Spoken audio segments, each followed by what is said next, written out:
Warrior Lore. Chapter 1028. Snow Peak 4 Elders. Chapter 1028. Snow Peak 4 Elders. Proofreader. Papatonks. Sure, as long as the people from Western lands agree. He gave Chu Qingqing a long look and understood the situation, that it would not help Shuafan's case either way. By looking at their hands so tightly held, Ouyang Lingtian had a guess as to what they might be. There was no reason not to indulge him this small request, and nodded he couldn't just as well turn antagonistic, not before having an idea of who Shuafan was, where he came from, and the side he took. Shuafan gave a smile and a nod, then turned to Shui Ruawa. She got the idea, seeing how Chu Qingqing and him were so close. It might actually work in Chu Qingqing's favor and help her recover faster. She gave her approval and let go of Chu Qingqing's hands. Chu Qingqing showed a faint smile, finally at Zhuafan's side and sticking to his arm like glue. Bright Sect's elder escorted Zhuafan and the guards under careful watch, just like prisoner Shangguan Qingyan witnessed from the side, with worry for Zhuafan on one hand and confusion on the other. Zhuafan had never been thoughtful to any woman around her, to the point he'd even do all he could not to disturb her sleep. But who is she? Junior sister Shui, what is going on? Who is he, and why did you let junior sister Qingqing go with him? I don't know either, but they seem to be very close. Qingqing felt at peace around him. I believe that letting her stay with him will help her recover. Wu Qingqiu rushed to Shui Ruahua for an answer, but she didn't know much else either. Yin Amo grumbled. How can you be so careless? He's too much of an enigma and has the Bright Sect watching him. By letting Chu Qingqing go with him might end up with using her as a shield in the end. How are we going to save her then? In Bright Sect's home no less. They wouldn't just cave under his conditions just because you're a Western Lands disciple. What else was I supposed to do? You saw it too. Her hands were glued to him and wouldn't let go. Her mind is lost, so of course she's being hard on us. Don't you get that simple truth? Why you? Yinamo and Shui Ruahua bickered, with Wu Qingqiu frowning in thought. He then rushed over and cupped his hands at Ouyang Lingtian. Senior Ouyang, my junior sister with a frail mind has now gone with that unknown man. I only ask Senior to look after her if anything happens. I understand, you don't have to say it. But there's no need to worry, since he has no ill will towards your junior sister. Ouyang Lingtian cut him off with a dismissive wave. Wu Qingqiu looked lost. Senior, how are you so sure? His feelings for your junior sister are plain to see, and she leans on him too. This can't be faked. Ouyang Lingtian spoke. I've been around for many years and can read a situation. Your junior sister will be in complete safety at his side. Ha ha ha. Ouyang Lingtian laughed and patted his shoulder, then left them there confused. Ouyang Lingtian walked to his son and raised his hand, making Ouyang Changqing tuck his head and kneel with a sullen look. Ouyang Lingtian watched his reckless and wild son with gnashed teeth, lowering his hand in the end, resorting to chiding. Damn it, boy. Have you any idea what storm you stirred today? You not only caused so much harm to your fellow disciples, sealed as they are, needing to be taken to Heaven Sealing Pavilion to recover, you also forced me to take the Heaven Sealing Sword from its place, weakening the barrier. What if Invincible Sword used this chance to strike? If the sect fell, it would all be on you. I need to get the sword back at once and report to sect leader about Steward Qian. Once everything is settled, I'll come deal with you.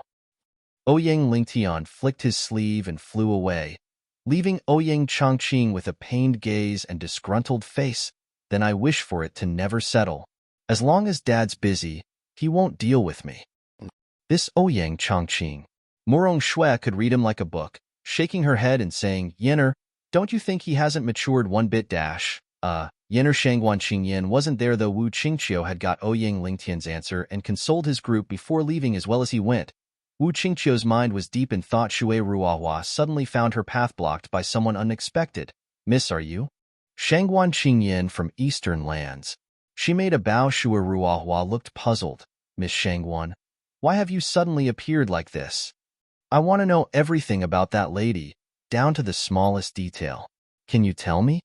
Shangguan Qingyan looked straight in Shui Ruahua's eyes. Shui Ruahua started in confusion. Why is she interested in Qingqing? Shui Ruahua gauged her restless eyes and nodded in the end. An hour later, the moon now replaced the sun in the sky. As the night fell, a flash of light appeared on beyond Heaven Island, on the highest pavilion. connecting it to the sky, making it a true abode of immortals. Ouyang Lingtian appeared here, walking towards the copper pillar, 2 meters tall by half-meter wide, covered in signs that glowed faintly. He took a deep breath and presented the heaven-sealing sword with utmost respect. I have borrowed the divine sword and now come to return it. I ask the 4 venerables to activate the barrier and put the divine sword in its rightful place. Ha ha ha, that was quick. An aged voice echoed in the pavilion, followed by the appearance of 4 elders with white beards on each side of the copper pillar. Lingtian, we have lent the sword on account of the sect being in mortal danger. Now that you have come to return it, we would like some answers. Ouyang Lingtian shook his head. The misfortune of the sect came upon by my wretched son, almost unleashing a calamity. Ouyang Lingtian sighed and gave a full account of the events. The elders turned grave. Chongqing is a good seed with his amazing talent, but it got to his head and affects his mind. The stronger he is, the bigger the fall. Lingtian, he's your son, and you need to set him straight. Regardless of his great future, it will only bring glory to the sect as long as he walks on the righteous path. But if he turns evil, the world will suffer. He cannot be indulged. I shall take Venerable's advice to heart. Ouyang Lingtian felt ashamed. The 4 made signs, and the barrier on the pillar opened. One elder gestured, and the heaven-sealing sword in Ouyang Lingtian's hands flew above the copper pillar. Hovering quietly, the elders changed their signs, and the barrier was restored. The heaven-sealing sword shone brightly in an icy blue glow, but with barrier in place, it did not travel far. Sucked in by the copper pillar, the entire sect's barrier shook then and took on an icy blue glow, mystical and enchanting. The 4 elders nodded. Now the sect barrier is strong and peace is restored. Not even invincible sword can get in. Ha ha ha. Yes, venerables. I shall now take my leave as I have matters to discuss with sect leader. Patriarch bowed. The 4 waved him off and he withdrew. Their eyes, however, failed to notice a delicate shadow watching on like a viper. That's why there's not a guard around heaven-sealing pavilion. The strongest 4 sword guardians, Snow Peak 4 elders, watch it. The pillar's shadow wiggled and Bali Yuyu appeared in the darkness, looking at the 4 elders with a frown. The 4 combined have the power of a sword king, just as strong as Ouyang Lingtian. Getting the sword will be difficult, not to mention a long battle that will draw in more trouble. What to do? Chapter 1029, Desperate Measures. Chapter 1029, Desperate Measures. Proofreader, Papatonks. Bali Yuyu stared hard at the 4 elders from the shadows, hesitation plaguing her heart. Zhuofan had her take the sword tonight, but it was obvious that wouldn't go as smoothly in the best sect of northern lands, even for a sword king like herself. God damn it, what now? I'm not good when it comes to thinking. Bali Yuyu couldn't see any way out of this. What would that punk do? Seeing him always coming up with a plan for everything, then this situation oughtn't be any different. Why can't I think of anything then? She was scrounging up all the brain power she could muster for a way out, though she still came up empty. The heaven-sealing sword was behind a barrier and was also powering it. That meant she no longer had any way of taking it by force.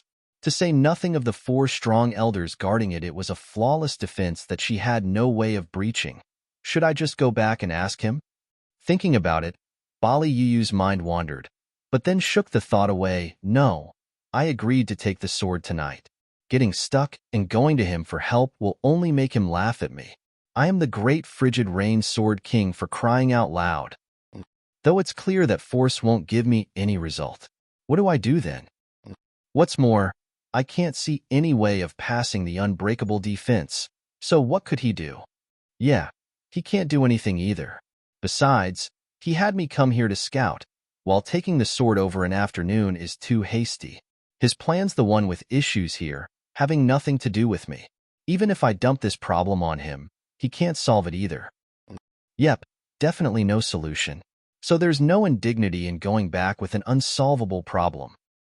Bali Yuyu found the perfect excuse and simply gave up. She blended with the darkness and slipped away. She was going to Zhuofan to complain about this impossible task, although Zhuofan had other matters to attend to at the moment, with the Seabright sect setting its eyes on him. In the Seabright sect's hall, Ouyang Lingtian stepped lightly and was stunned by what he saw besides sect leader Ling Yuntian. There was also exalted He Ran and Sun Si sects Bu Xing, and Ouyang Lingtian soon came to a realization and bowed. Sect leader, I assume you know. Of course. Ling Yuntian pointed at the two. Exalted He Ran and sect leader Bu had explained everything.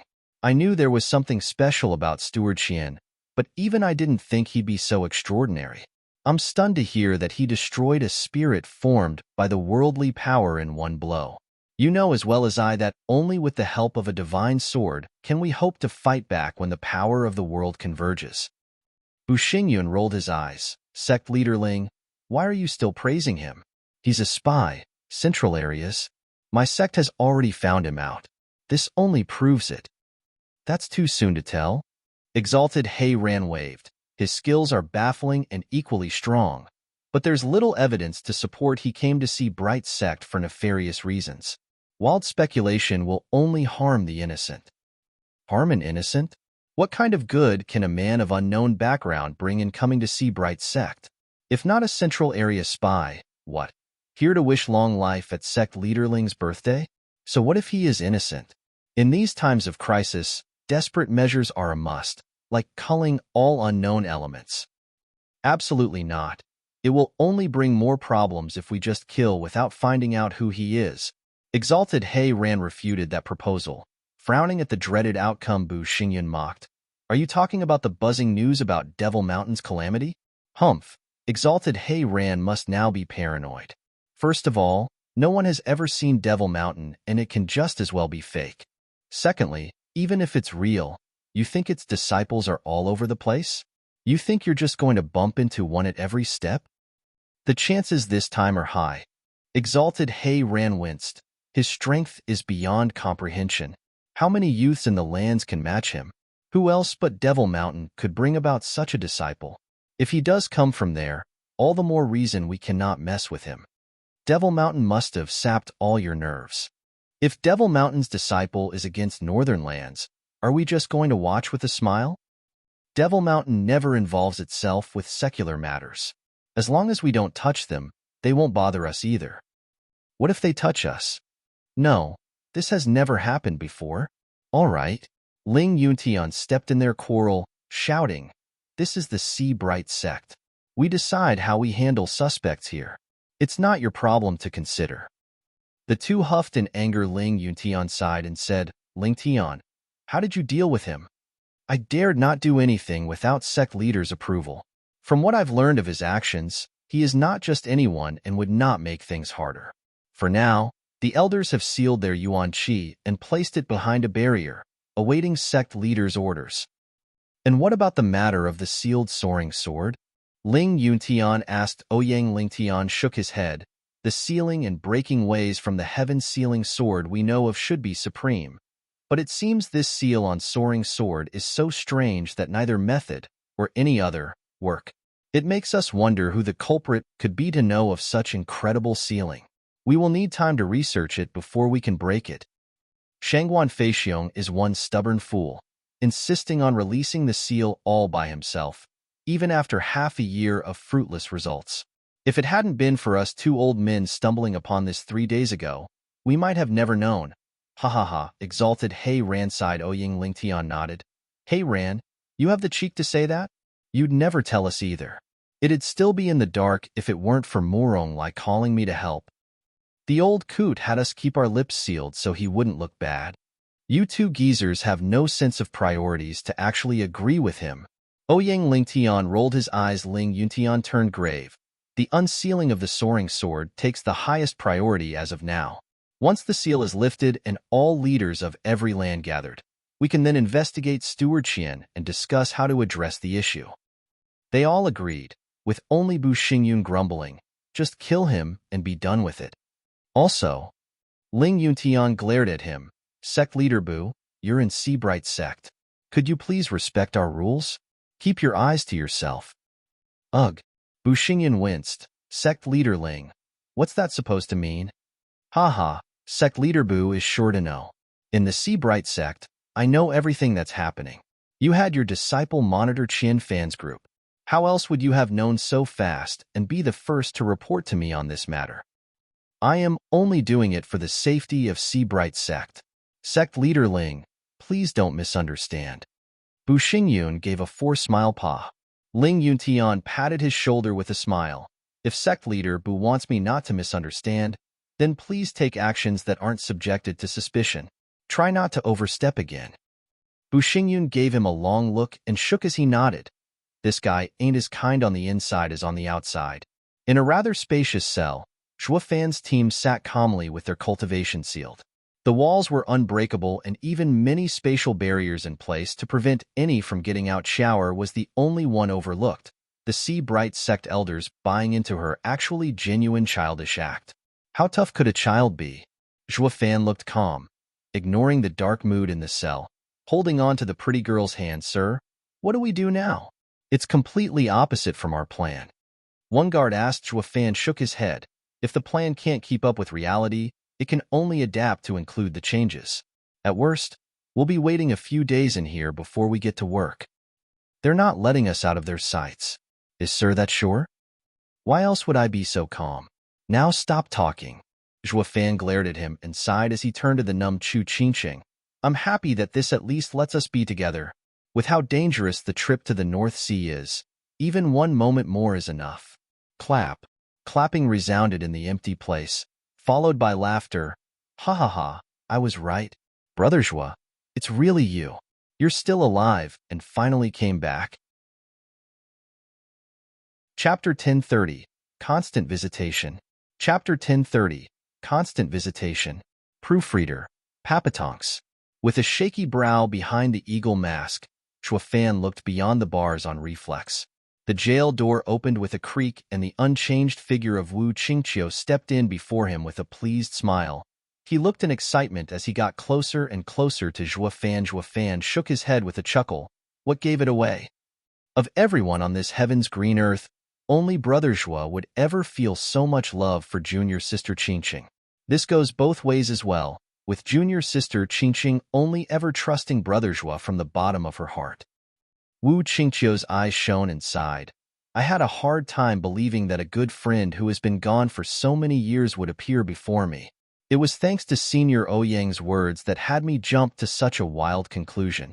He said you would never harm junior sister out of love, and he was right. That leaves only you who has such undying love for her. Thus the only solution, however impossible and no matter how unlikely the person, is the most probable, for which I have come to see if you're real. Zhuo Fan shook his head. He traced the eagle mask and slowly lowered it. Brother Wu is wise beyond his years. You found me out.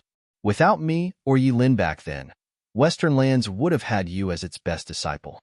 Brother Wu is without equal. I knew it. Why, you're really here. Ignoring his words, Wu Qingqiu took in his calm smile and sharp eyes as emotions overwhelmed him. He needed a good minute to get his heart to calm down. It was truly a shot in the darkest of abysses, yet it ended up being real. Where have you been all these years, even leaving your wife behind?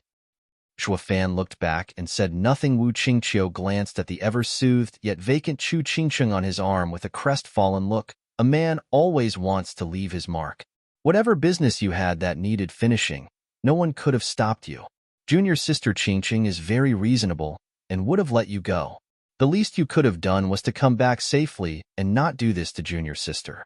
Her hair not only turned white, but she also closed her mind to everyone. As for you, I see you've recovered from your pain. By the looks of your fine black hair, doing quite well for yourself. I barely recognized you. Wu Qingqiu's tone held some blame and anger at how Zhuo Fan treated Chu Qingqing, who he saw as a good sister. Zhuo Fan had no retort, taking in all of his rebuke. You have been someone we admire the most, especially by Yinamo and of course by little junior brother. Wu Qingqiu glared at him. You've excelled in mind and in strength, earning our full respect. When we heard that you had been killed, many of us wanted revenge. We had taken upon ourselves to take care of the widow you left behind. Even that rampant Yinamo is thoughtful towards junior sister Qingqing, all because everyone in our generation sees you as the true best in Western Lands. And what did you do? Faked your death and vanished for 4 or 5 years. You have let down junior sister Qingqing, who has always been hoping for your return, and you have let down your brothers who looked up to you. Wu Qingqiu's tone only grew angrier. Fan took a deep breath, feeling shame. Be it 4 or 5 years, it's still a long time. I believe that I could take on everything myself. Qingqing would have been in pain, but then followed by relief, as in a decade or two. Her wound would begin to heal, and in 50 years, she would have moved on. A century later, she wouldn't even remember me. The deepest love would be buried in the sands of time, right? But Fan felt his heart bleed every time he looked into those dull eyes of his wife. Junior sister Qingqing didn't even wait. The moment you were proclaimed dead, her heart died with you. Wu Qingqiu was grave. I just want to know, why didn't you come back if you were safe? No matter how much you changed, she still could tell it was you even back at the stage. Maybe if you stay with her, you could open her heart again. In the matters of the heart, only the cause can heal it. No pill in this world can heal her, for you are her cure. Fan shook his head in desolation. I cannot see her, because I hope she will learn to forget me. Why? It's for her own good. I don't want to hurt her.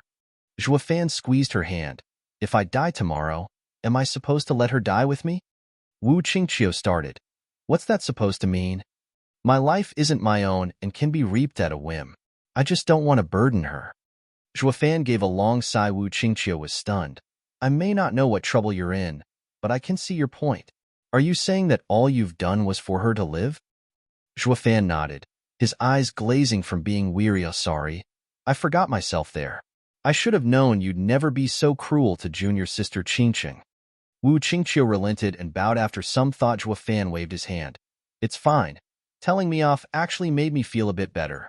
I am rather very grateful to you, and all who took the time to look after Qingqing these years.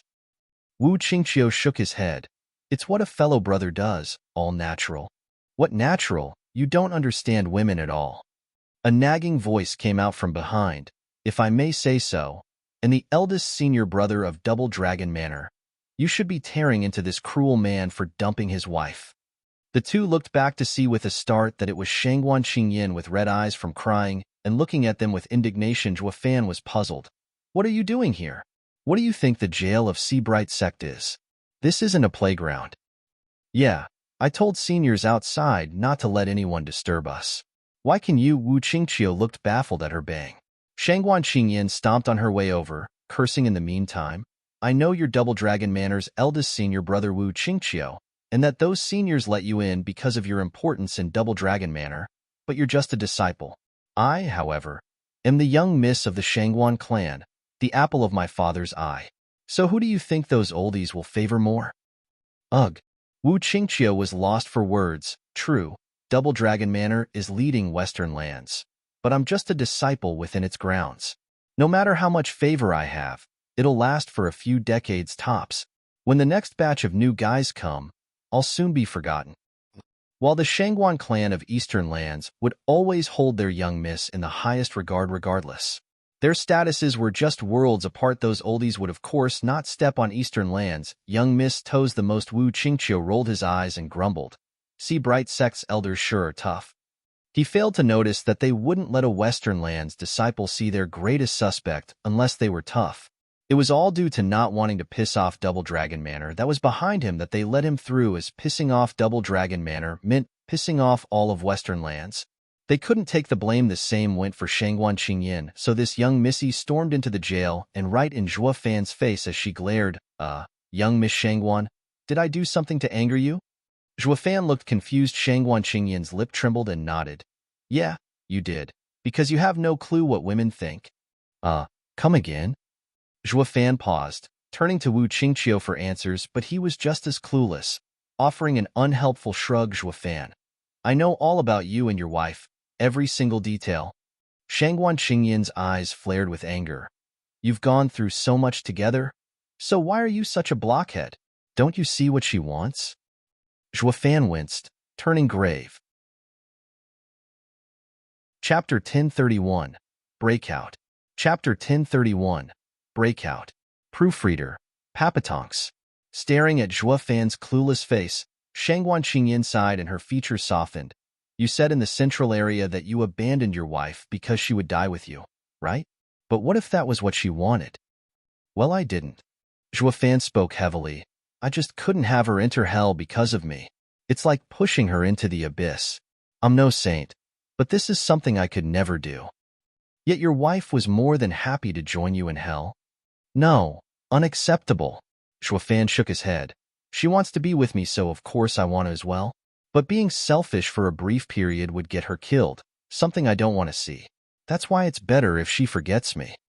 Zhuofan caressed Chu Qingqing's white hair, hurt just by seeing her so unresponsive. But not like this. I only hoped she would forget me alone. She forgot everyone, even herself, all but you, right? Shangguan Qingyan glanced at the dull gaze of Chu Qingqing and teared up again. Zhuofan shook and closed his eyes, recalling how Chu Qingqing shunned any at the fight earlier, while only showing fondness to him, a stranger in an eagle mask. He hurt even more. Shangguan Qingyan lowered her head and sighed. I don't want eternity, only a moment. Zhuofan, these were Chu Qingqing's last words. Do you know what they mean? What?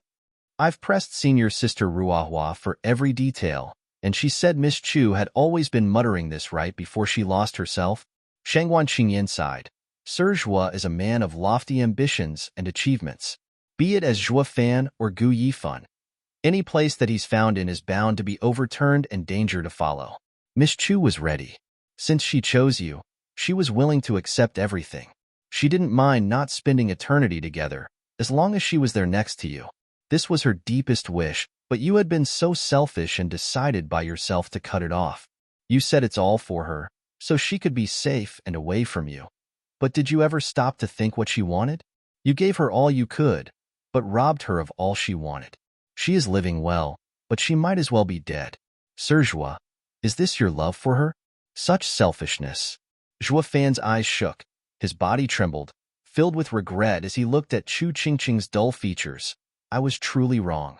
True demonic cultivators can break away from the hypocrisies and deceits, but they can't fight love. Ha! Zhuofan's eyes were filled with sorrow. A demon should never have felt attachment. Attachment cuts off the demonic path and traps you. I could scheme over anything in the world, but always become powerless in the face of love. I wanted what's best for my wife, but ended up hurting her the most.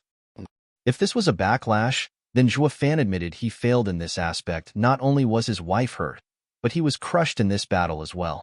Zhuofan stood with a blank stare, with Shangguan Qingyan and Wu Qingqiu feeling his pain. The greatest pain in the world was having the opposite outcome of what you intended. What he thought would get him the best of both worlds ended up with him losing everything. A sudden hand gently landed on Zhuofan's confused face. Zhuofan looked startled at Chu Qingqing, running her hand through his hair in an effort to console him. Alas, those same empty eyes stared back into his soul. Wu Qingqiu lit up. Brother Zhua, don't lose heart. Ever since you came, junior sister Qingqing has shown great improvement. I believe that as long as Brother Zhua stays, junior sister Qingqing is sure to get better. Yes, now that I'm here, I will help her get well and never leave again. Touching the gentle hand on his hair, Zhuofan stood and looked in Chu Qingqing's eyes as he spoke. Even in death, I will always hold your hand. I won't let you walk the earth alone ever again. Shangguan Qingyan and Wu Qingqiu nodded with a smile. Though the former felt her own heartache, she was happy that Zhuofan reunited with his dear wife, but it was also the cause of her pain in the end. She rooted for the pair to have a happy reunion and be together. As for herself, she felt great even only being young. Sanzi's Aunt Shangguan Qingyan smiled, brighter than ever before. Wu Qingqiu looked dumbstruck as he smiled back. Chu Qingqing began to show signs of a smile too, a flicker of life coming and going in her empty eyes. Bam! The jail door was slammed open, making them jump. A bloody corpse missing an arm and leg flew, and the feisty woman, showing up, waltzed inside and shouted at Zhuofan, "Brat, you all right? I came to get you out." "Who are you?" "There are 30 Genesis stage experts outside. How did you get in here?" Wu Qingqiu gasped. The woman smirked. "What can 30 puny Genesis old farts do anyway? They should be proud they could hold me for even a second. But what's with this jail's design, putting 2 Soul Harmony stage brats as guards at the end? I say, they're more and more rotten. Ha ha ha." She flashed before the two with Bloodthirst, ready to end them. Wu Qingqiu's eyes widened in panic. With how strong she looked, she of course had no trouble dealing with the Genesis elders outside. And silently too. She is deadly. She could kill them as easily as squashing ants, and they couldn't even make a peep while at it. Wu Qingqiu grew grave and pale, sighing. Just what was wrong with today, always putting them in imminent danger. Stop, Yu. It was then a shout came. The bloodthirst-fueled finger halted, and she looked from them to Zhuo Fan. What's the point in letting them live? Bali Yu failed to get the sword from the heaven-sealing pavilion and came back to discuss it with Zhuo Fan. There she found their team locked up, so while her head didn't always work straight, her fist was more than enough to compensate. She made the bright decision to break Zhuo Fan out and ask his big brain for a plan. Having him stuck behind bars left her with no clue what to do next. Their friends coming for a visit, not guards. Don't hurt them. Zhuo Fan waved, whether accustomed or not. She actually listened with a shrug and patted the two. Oh, on the same side. Sorry about that. Don't mind it. It's fine. Just don't mind it at all. Ha. Wu Qingqiu looked tense, giving Zhuo Fan a puzzled look. What the hell has he been up to these years? Where did she find this powerhouse? Is she from Devil Mountain too? Oh, Devil Mountain. With all the memories being refreshed, he forgot to ask if Devil Mountain was real or just a thorough lie, but then glancing at Bali Yu, Wu Qingqiu flinched and kept his doubts to himself. Better leave it for later. Shangguan Qingyan was so terrified. She couldn't even make a peep. Bali Yu ignored the harmless brats and mocked. Hey, Steward Qian, what's going on? I've been out with work for a bit, and you got yourself imprisoned? You even had me come break you out. Steward Qian, has your shrewd mind finally come up empty for once? Hee. How stuck up you are. Zhuo Fan turned to the others with a smile. See this face? Allow me to teach you a life lesson. The next time you see someone like this, you're to step on it and beat it without remorse.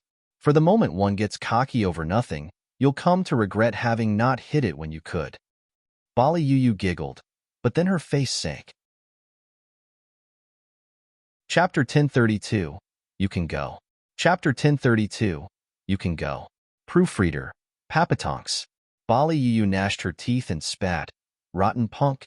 You let your mouth run off and ended up in jail. Now I come to save you out of the kindness of my heart, but instead of thanks you're mocking me? What would you have done if I hadn't come along? Who asked you anyway? Zhuo Fan scoffed with a raised eyebrow, holding on to Chu Qingqing's hand. I was even hoping to stay here for a couple of days. Miss Yu is free to leave. I'm stuck here behind the barriers and can't go. Bye. Hey! Bali Yu's face twitched, annoyed with him to the extreme. She came to the rescue, but the more she looked, she noticed they were unlike any prisoner she saw. They were more like guests. Is this your home? Are you free to come and go as you please? I even had to go through the guards. Burning with anger, Bali Yu stopped her cursing when she noticed Zhuo Fan holding hands with Chu Qingqing. Her anger evaporated, replaced by confusion. Qian Fan, who is she? My wife. Your wife. Bali Yu flinched, feeling her heart skip a beat, but also souring. But as a sword king, and particularly a warmonger, she wasn't about to let softness show on her features. She took a deep breath to calm herself. Why haven't I heard about this, or seen her? Zhuo Fan rolled his eyes. Who are you to me for me to tell you everything? Humph, it's my fortune to be reunited with my wife. I shall treasure these days, imprisoned alongside her. Be sure to look after junior sister Qingqing, Zhuo Fan. You owe her too much after so many years. Wu Qingqiu said with a smile, forgetting there was a witch not up to 2 feet away. An expert that removed dozens of Genesis stage experts without a sound. Bali Yu looked confused and stared at Zhuo Fan. Then I'll break you out of here. We'll talk once we're safe. No, my wife's mind had suffered a shock and fighting will affect her. Staying here is much better. Just knock her out and we'll be off. What did you say? Zhuo Fan glared. Bali Yu, listen here. She is my wife. Touch her and you'll be sorry. Bali Yu was taken aback, having never seen Zhuo Fan be so determined.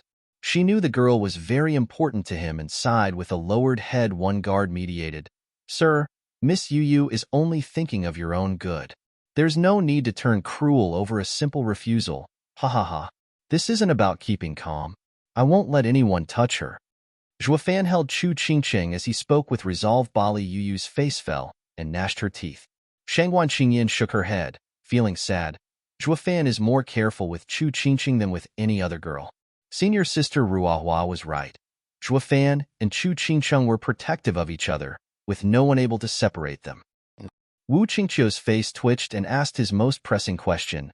Zhuofan, you just called this Miss Bali Yuyu? What a coincidence for her to have the same name as the Central Area's frigid rain sword king. Ha ha ha. That's me. It's not a coincidence. Zhuofan stayed silent, but Wu Qingqiu and Shangguan Qingyin were frozen stiff. Frigid rain sword king is in Sea Bright sect and listening to this devious guy. But for what? Bali Yuyu ignored their shock and the fact she was found out. Since you don't want to leave, what are you planning? Didn't you aim for the North Sea? How are you going to reach it if you're stuck here? I'll leave when the moment is right. Thanks for caring. But for now, I want to be with my wife. You can go now. Go? If I go, who'll save you? Bali Yuyu roared. You think just anyone can burst into Sea Bright sect's jail? If I go, you'll either die or be stuck here till you die. It's none of your concern. No one can stop me from leaving when I want, nor take me away if I don't want to. Zhuofan glared at her, his voice irreproachable. Frigid rain sword king. We're all behind bars so you don't have to stay as well and can go back to report to Invincible Sword. This is all I amount to, getting trapped by the Sea Bright sect. Devil Mountain disciple is nothing much. Not when Devil Mountain doesn't exist. You can go and tell him that. Your mission is over. Bali Yuyu bit her lip, not wanting to go, her eyes glaring back. You really don't need my help? No, now go. Zhuofan sighed. With my wife by my side, I don't need another woman causing misunderstandings. As someone under me, tonight is your last task. The plan is a success and we can go our separate ways. As you are with Bailey Yutian, you can wait for my end then report it back to him. There's no need for you to be here anymore. Bali Yuyu shook, with her and Shangguan Qingyin feeling stabbed in the heart. Having him say there was no place for any girl around him other than his wife cut them deep. Bali Yuyu didn't go anywhere. Speaking coldly, you think I want to stay around you? I've had enough ages ago, but with the Sea Bright sect's barrier so strong, I can't pass it. You didn't get the Heaven Sealing Sword? You think it's that easy? Bali Yuyu rolled her eyes. The Heaven Sealing Sword is behind an unbreakable barrier in the Heaven Sealing Pavilion. There are also the 4 Snow Peak Elders, the strongest defenders in northern lands, watching over it. Their combined attacks would be hard to face even for Ouyang Lingtian. How then am I supposed to do it? Could you steal it then? No, obviously, but you can. Zhuofan's eyes shone. Bali Yuyu paused. Are you deaf? I can't beat those 4 and can't even break the barrier. I can't because I don't have the strength to face Sword King level experts. But you have it and can do it for me. Zhuofan said, ever heard of diversion tactics? Bali Yuyu pondered and exclaimed, you want to draw them out? But they've been alive for thousands of years. You think such a simple trick will work? And I still can't deal with the barrier. Going after them is bound to fail, which is why we'll use a complex plan. Zhuofan's eyes shone. Because they're wise old men, they have many things and thus many leverages. Ever heard of rumors becoming real? Frigid Rain Sword King looked stumped. He gestured to her to get closer and Zhuofan whispered dark secrets to her through the bars. Bali Yuyu gave him a look of confusion at the end. Will it actually work? With the old coots so obsessed with their stuff, they're easy to dupe, even the wisest elders. Zhuofan's eyes sparkled. Bali Yuyu nodded and left. I'll give it a shot. But if it doesn't work, I'll take it out on you. Don't go failing on purpose just to find me. This trick only works once. Don't waste my effort and brain cells. If it works, I wouldn't be caught dead coming back here. Bali Yuyu huffed, and her footsteps sounded distant now with the witch leaving. Wu Qingqiu gasped, Zhuofan, are you siding with the Central Area's Sword Star Empire? Yeah, I thought you said you're not here to make trouble for northern lands. Shangguan Qingyin said hurriedly. Zhuofan said, I'm not here for northern lands affairs, nor am I on the Central Area's side. I'm doing it for myself. You can now go report, but don't mess with the plan. You heard it, right? I want to go to the North Sea, and the Seabright sect would never lower the barrier for me. I can only borrow Bali Yu to weaken the barrier and make it easier for me to leave. This way it saves me a dragon breath pill, which is great, ha. Zhua Fan had a wide smile plastered on his face, making the two confused outside the jail. Bali Yu looked furious around the corpses. She took a deep breath, about to throw away a token, but something held her back. It was the same token Zhua Fan had the Qin clan prepare for her Qin Fan's wife. Qian Yu, escorting goods. She heard voices nearby, and Bali Yu gripped the token.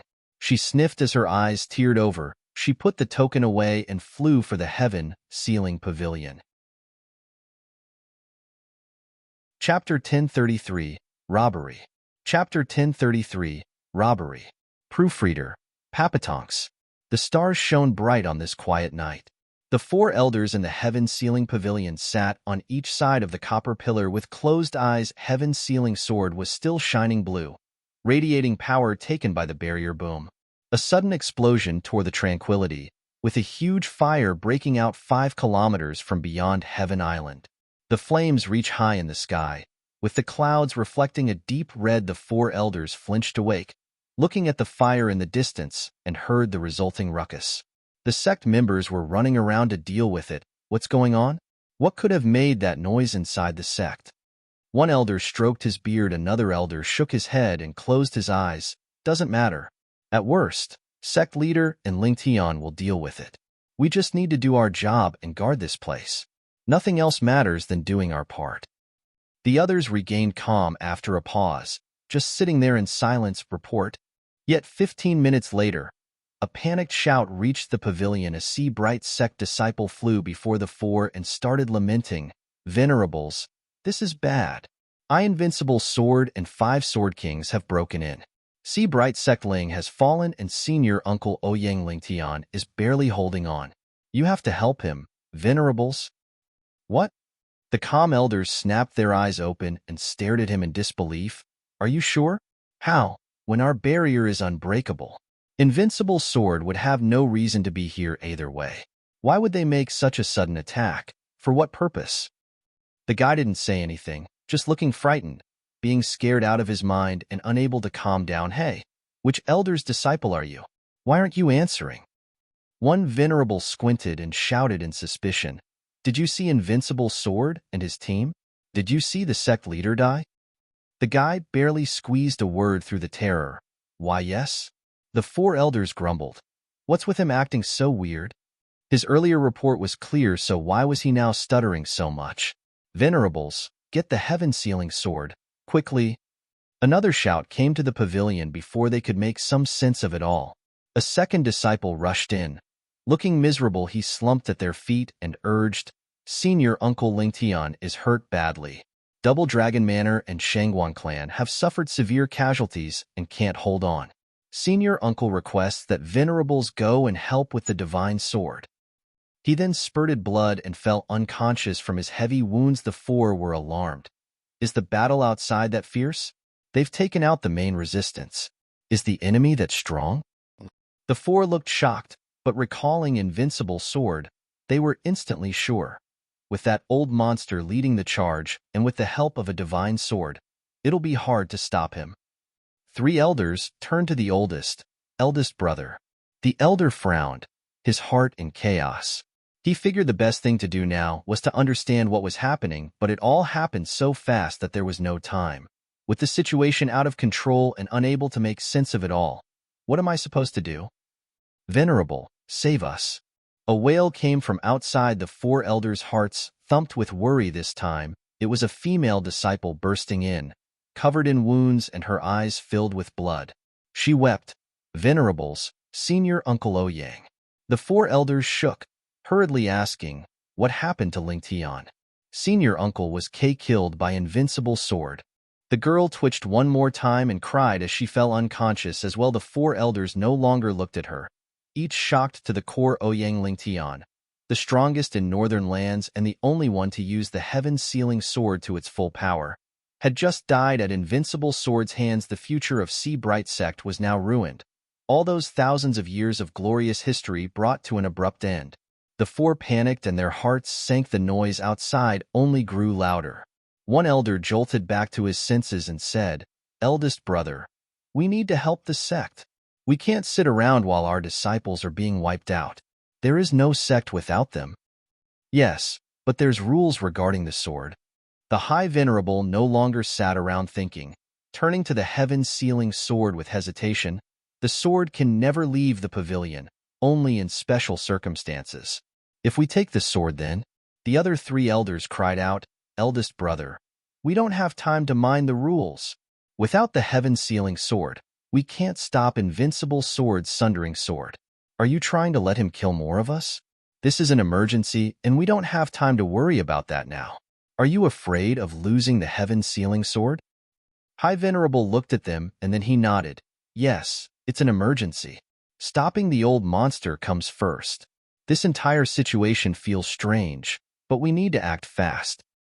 With the four of them working together and wielding the heaven-sealing sword, nothing could stop them. High Venerable's eyes shone with conviction.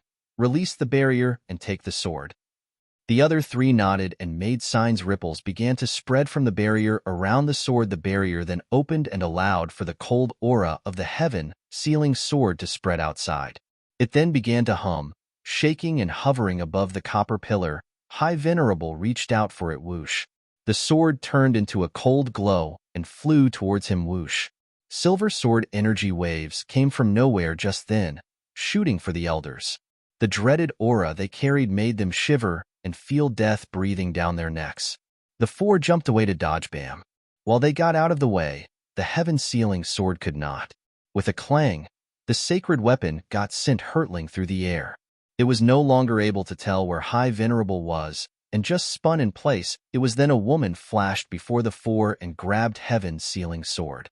She landed 100 meters from them and spared them a cold gaze. She was none other than the female disciple, coming to report only. She now released a deadly aura that made even the four elders shiver. "Who are you? Give heaven-sealing sword back."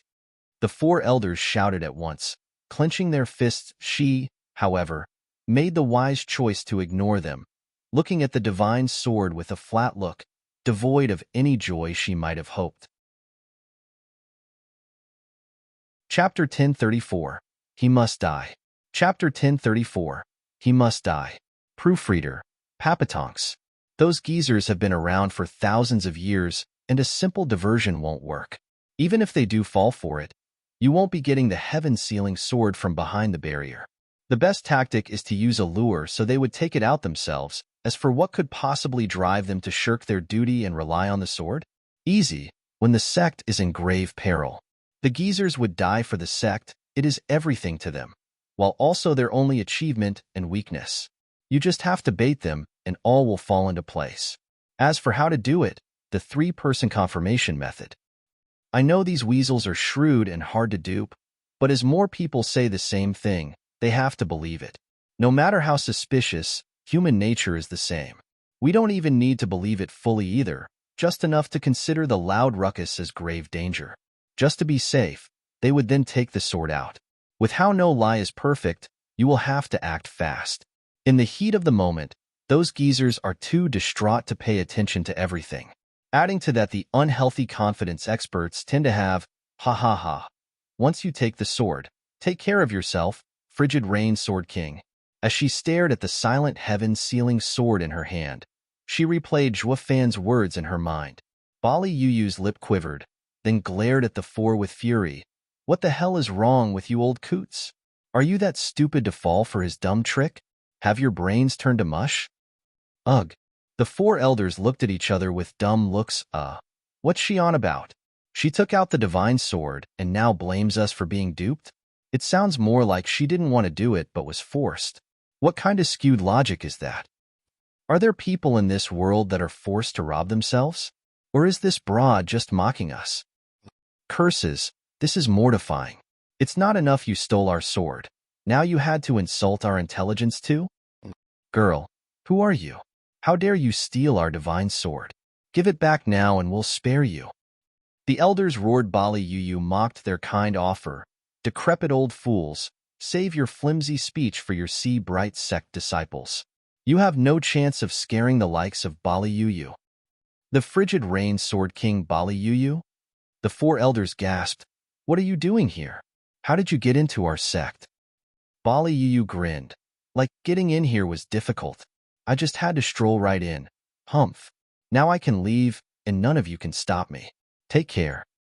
Bali Yu was about to leave, but the heaven-sealing sword in her hand had different plans. Shaking and trying to fly away from her, it was the divine sword's defiance. Shunning any who didn't train in its arts, Bali Yu was a sword king and a cultivator of the sundering sword art. With the five great divine swords sharing common aspects, she poured her thunder sword energy into it to calm it down. Having humans for its wielders was also an important aspect, since it held no malice towards them.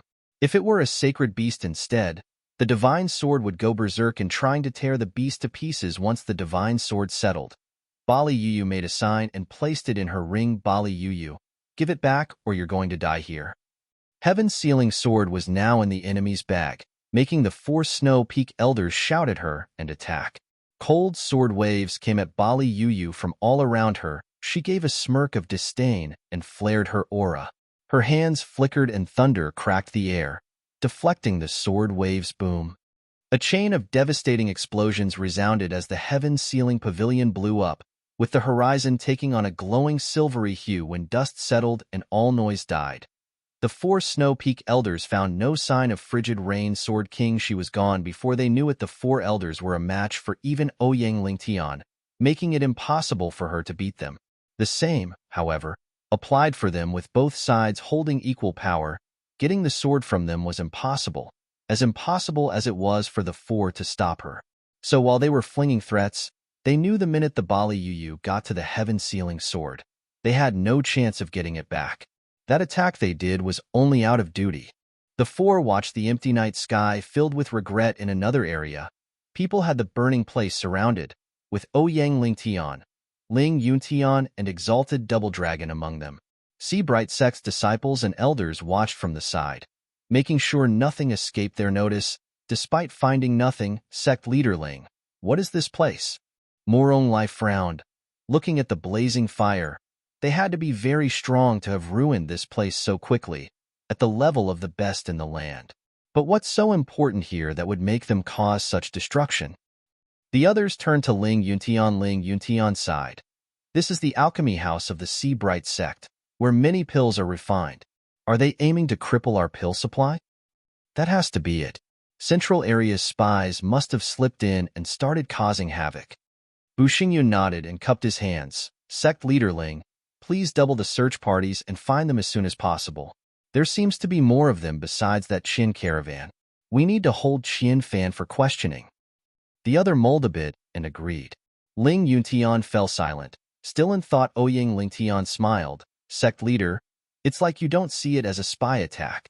Just like you said, only a real expert could have done this, someone of your level. That means it could only be a sword king." Ling Yuntian's eyes shone. "But don't you think taking out just the alchemy house is too little for the 9 sword kings hiding among us? If word got out they were out pilfering, would only bring them shame." The others nodded. Yes, why would experts like the 9 sword kings lower themselves to something like this? Maybe it's not a sword king, but another expert. Morong Shui thought of something. All eyes turned to her. Someone else besides the 9 sword kings? The other lands' experts? Aside from the traders of Western lands and Eastern lands, that only left Morong Lai of Southern lands and Ouyang Lingtian of Northern lands capable of this. Are you suspecting your own brother? Or are you saying Ouyang Lingtian would do this to his own home? Morong Lai was the only one who understood, having fought with Bali Yu, yet having not known who she was. "Shuer, you mean that woman?" Morong Shui nodded, but her eyes shone with cold bloodthirst rumble. Thunderclaps echoed from the heaven-sealing pavilion, shaking the skies. The heaven-sealing sword. Ouyang Lingtian cried out and rushed towards it. The others soon followed in realization. Morong Xie grabbed her brother and said, "Brother, you go on ahead. There's something I must do." "What?" Morong Lai was confused. What could be more important than an attack on the Seabright sect? "You don't have to worry. I'll just check something and return. Just be careful. There's a strong expert hiding in the Seabright sect, and it's no longer safe." Morong Lai saw her unshrinking will and relented. Going on alone, Murong Shui gnashed her teeth and muttered, "Damn you, bastard." The merchant caravan was missing a girl. It has to be her. That guy can't sit still even in jail, causing such a disaster without any shred of remorse. This time he must die. Before Seabright's sect suffers any more destruction, and he kills more innocents. Boom! A third loud boom rang that night. The sky began to quicker and broke away, letting the stars shine brighter upon the world. Without any impediment, the men going for heaven's ceiling pavilion flinched and stopped to look in shock. The strongest barrier in the lands was now broken. Chapter 1035. I Cannot Die. Chapter 1035. I Cannot Die. Proofreader. Papatonks. Brother Wu, what do you think of my skill? Chu Qingcheng sat in the gloomy jail, with Zhua Fan standing behind her, softly running the comb through her long silky locks, full of care and gentleness. It has only been 1 day since Qingcheng and I got married, and I had been forced to go to Double Dragon Manor, never getting the chance to comb her hair. It might be silly, but it was a wish of mine. You two can tell me if I'm doing it wrong. Wu Qingqiu's face twitched. Zhua Fan, you're way too casual. Frigid Rain Sword King listened to you and went to steal Heaven's Sealing Sword. She might fail and be chased here. You'd be involved in the central area's matters, from which you can't come out alive. And if she succeeds, the Seabright sect would have no way of dealing with her and will take their hatred on you, leading to death once more. I just can't figure out how you can be so indifferent about it. It's like it isn't your problem. Yeah, that Frigid Rain Sword King wanted to break you out of here. You could have accepted, and all would be over. Why would you stay here to die? Shangguan Qingyan grew downcast. Zhua Fan only had attention for combing his wife's hair, smiling. It's a bit messy. I know I'm not used to this. I just need practice. Qingcheng, sorry. Hey, Zhua Fan, did you hear any word I said? All of it. Zhua Fan rolled his eyes. First off, I told you I'm not with the Central Areas group, having my own interests. But the Seabright sect won't believe you. No matter. Zhua Fan smirked. Then believing or not is all the same to my life. I cannot die either way. Ha ha ha. Wu Qingqiu was baffled. What do you mean it's all the same? They're never going to allow a Central Area spy to live, on top of having killed so many experts of theirs. Those Genesis stage experts outside weren't killed by you. But since Bali Yu did it to save you, you'll still be implicated. In their anger, they'll even take your life. It will only be harder on Qingcheng after finally coming back. Now you. Zhua Fan gave him a gesture to be quiet as he showed a vague smile. Brother Wu, you're a righteous cultivator to the core. Even your thinking is upright. Be it killing or spying, none have anything to do with me. If killing meant death, then there would be no murders. It's nothing more than a scare tactic. The strong have always preyed on the weak. With enough strength, no one can take your life no matter who you kill.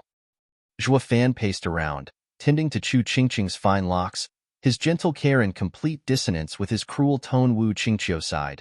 I know that, but you're now the weak one and about to be sacrificed. Aren't you scared? Why should I be? Zhua Fan's eyes flashed, showing a devious smile. If they can strike me, you think I can't strike back? Unless they're backward enough to think like a dumb teenager and die together, they would never touch me. You really think that I was so open about letting them seal my cultivation and put me behind bars without any precautions? Wu Qingqiu's heart sank, being more confused than ever. Zhua Fan's smirk turned serious when he looked at Chu Qingcheng. I couldn't die because I wanted to reunite with my wife one day. Now I cannot die even more, because she needs me. I am not about to let anyone take my life. Then I'll take it, demon. Bam! Walla boom! The jail door burst open and a girl's voice echoed inside. Murong Shui appeared with a furious scowl, stomping down the steps while staring at Zhua Fan, who didn't even pause from combing. Shangguan Qingyan rushed to block her good sister. Seeing her so furious, doing anything to soothe her, Sister Murong, what's wrong? Why are you so furious? You dare ask me that? Did you not see the many corpses of Seabright sect elders outside? Glaring at her, for the first time, Murong Shui yelled at her sweet little sister, scaring her away, ignoring her infatuated sister with Zhua Fan. Murong Shui glared, Gu Yifan, give me an answer. Did you kill those people? Word caught my ear that Southern Land's immortal healer Morong Shui is smart and sharp, but why is it that today you're so slow? Tending to Chu Qingqing's temples, Zhuo Fan drawled. My Yuan Qi is sealed and am stuck in this barrier. You tell me how I am supposed to kill anyone. You stupid or what? Morong Shui gasped in hatred. You might not have done it, but that woman around you did the killing, didn't she? Yep. Zhuo Fan was blunt. Morong Shui gnashed her teeth. Why has she been killing? Did you put her up to this? She did it to break me out. I asked you if you told her to kill so she could get you out. That's why I'm saying you're dumb. If I told her that, what would I still be doing here? I'd be miles away by now. Zhuo Fan cocked an annoying eyebrow, mocking the irate girl further. There's no point in having her save me, so I had her leave. So why are you here? A trip to the sect dungeon? Shangguan Qingyan couldn't contain her giggle. Morong Shui glared at her and made her flinch in fright, but then she cautiously held her sister's trembling hand from rage, pleading, Sister Shui, it's true. The woman came to save him when we were here. But he didn't want to go, coming to terms with his crimes and turning a new leaf. Could you ask Brother Morong Lai to speak for him with sect leader Ling and let him go? A new leaf? Humph, his character is unchanging. Flinging her hand away, Morong Shui glared with hatred at Zhuo Fan. Let me ask you, did you put that woman to make those 2 explosions in the sect? Don't try to deny it. I've seen the destruction and it couldn't be made by anyone other than a Sword King level expert. Except for the central area, only that woman around you has such power. Now that she's missing, it's obviously. There's 3 explosions? Zhuo Fan cut her off with an evil smile. First was at a place far from Heaven Ceiling Pavilion. The second at the Heaven Ceiling Pavilion. As for the third, Zhuo Fan's grin widened. She gnashed her teeth in frustration and anger. The sect barrier. I knew it was you behind it all. Yep, I had her do it. What about it? I'll kill you. Zhuo Fan's callous admittance proved to have been the last push to Morong Shui's fury. She raised her palm and struck for Zhuo Fan's head. Even with his cultivation sealed, he still showed no fear before impending doom. Bam. Zhuo Fan just stood there with a smile, but Morong Shui had to withdraw 2 steps with a trembling hand. Her eyes were burning with even more rage. Plop. Zhuo Fan smirked as he knocked the air 3 times. Miss Morong, better not call yourself smart again. You're more of a bonehead. I'm a prisoner here, Missy, with a strong barrier left by Genesis stage experts. While I can't get out, neither can you get in. Miss Morong, you're better off asking sect leader Ling to open them if you still plan on killing me. Judging by that savage strike just now, your hand must be crushed, yet it still couldn't touch a hair on my head. Ha ha ha, I'm sorry, really I am. Here I am, at my weakest, yet you can't even reach me. Gu Yifun, you're one vile demon. Just you wait. We'll just see how long your cocky attitude lasts. Morong Shui glared at Zhuo Fan's taunting gaze and scrunched her teeth harder. She then flicked her hand and left. I'll report everything to sect leader Ling. He'll deal with you. First you slaughtered people in the Sea Bright sect, then you broke their barrier. Zhuo Fan didn't even flinch, looking at her in ridicule. Shangguan Qingyan started and begged, Sister Shui, don't. He really hasn't done anything in jail. He's good. Good my ass. Even if he doesn't move a muscle, disaster will still befall everyone, just like it did Central Area's Serene Shores Trading. He is a devil, rotten to the core. His mere existence is vile. Morong Shui clenched her fists and left in a huff, disregarding her sister's plea and even cursing, Yenner, have you got taken in by him? With everything that's happened here, with so many people dead, you still take his side? I will no longer help you hide it and report everything.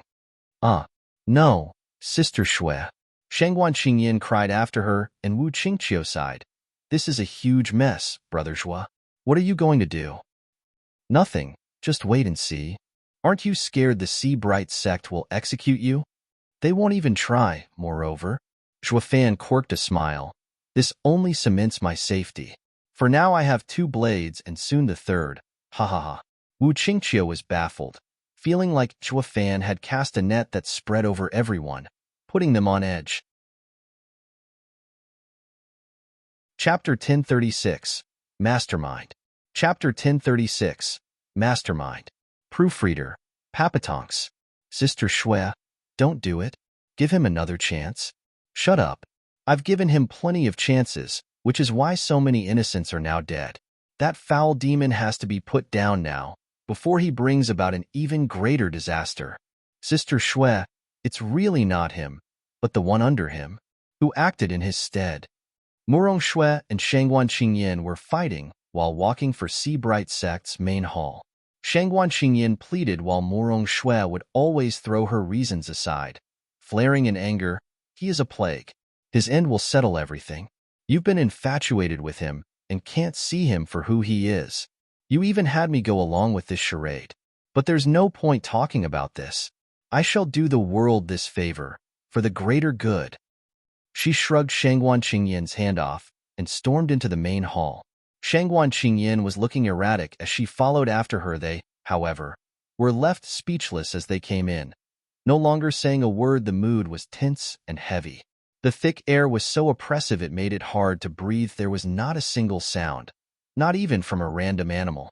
Sect leader Ling Yuntian had a dark look on his face, his usual smile no longer seen.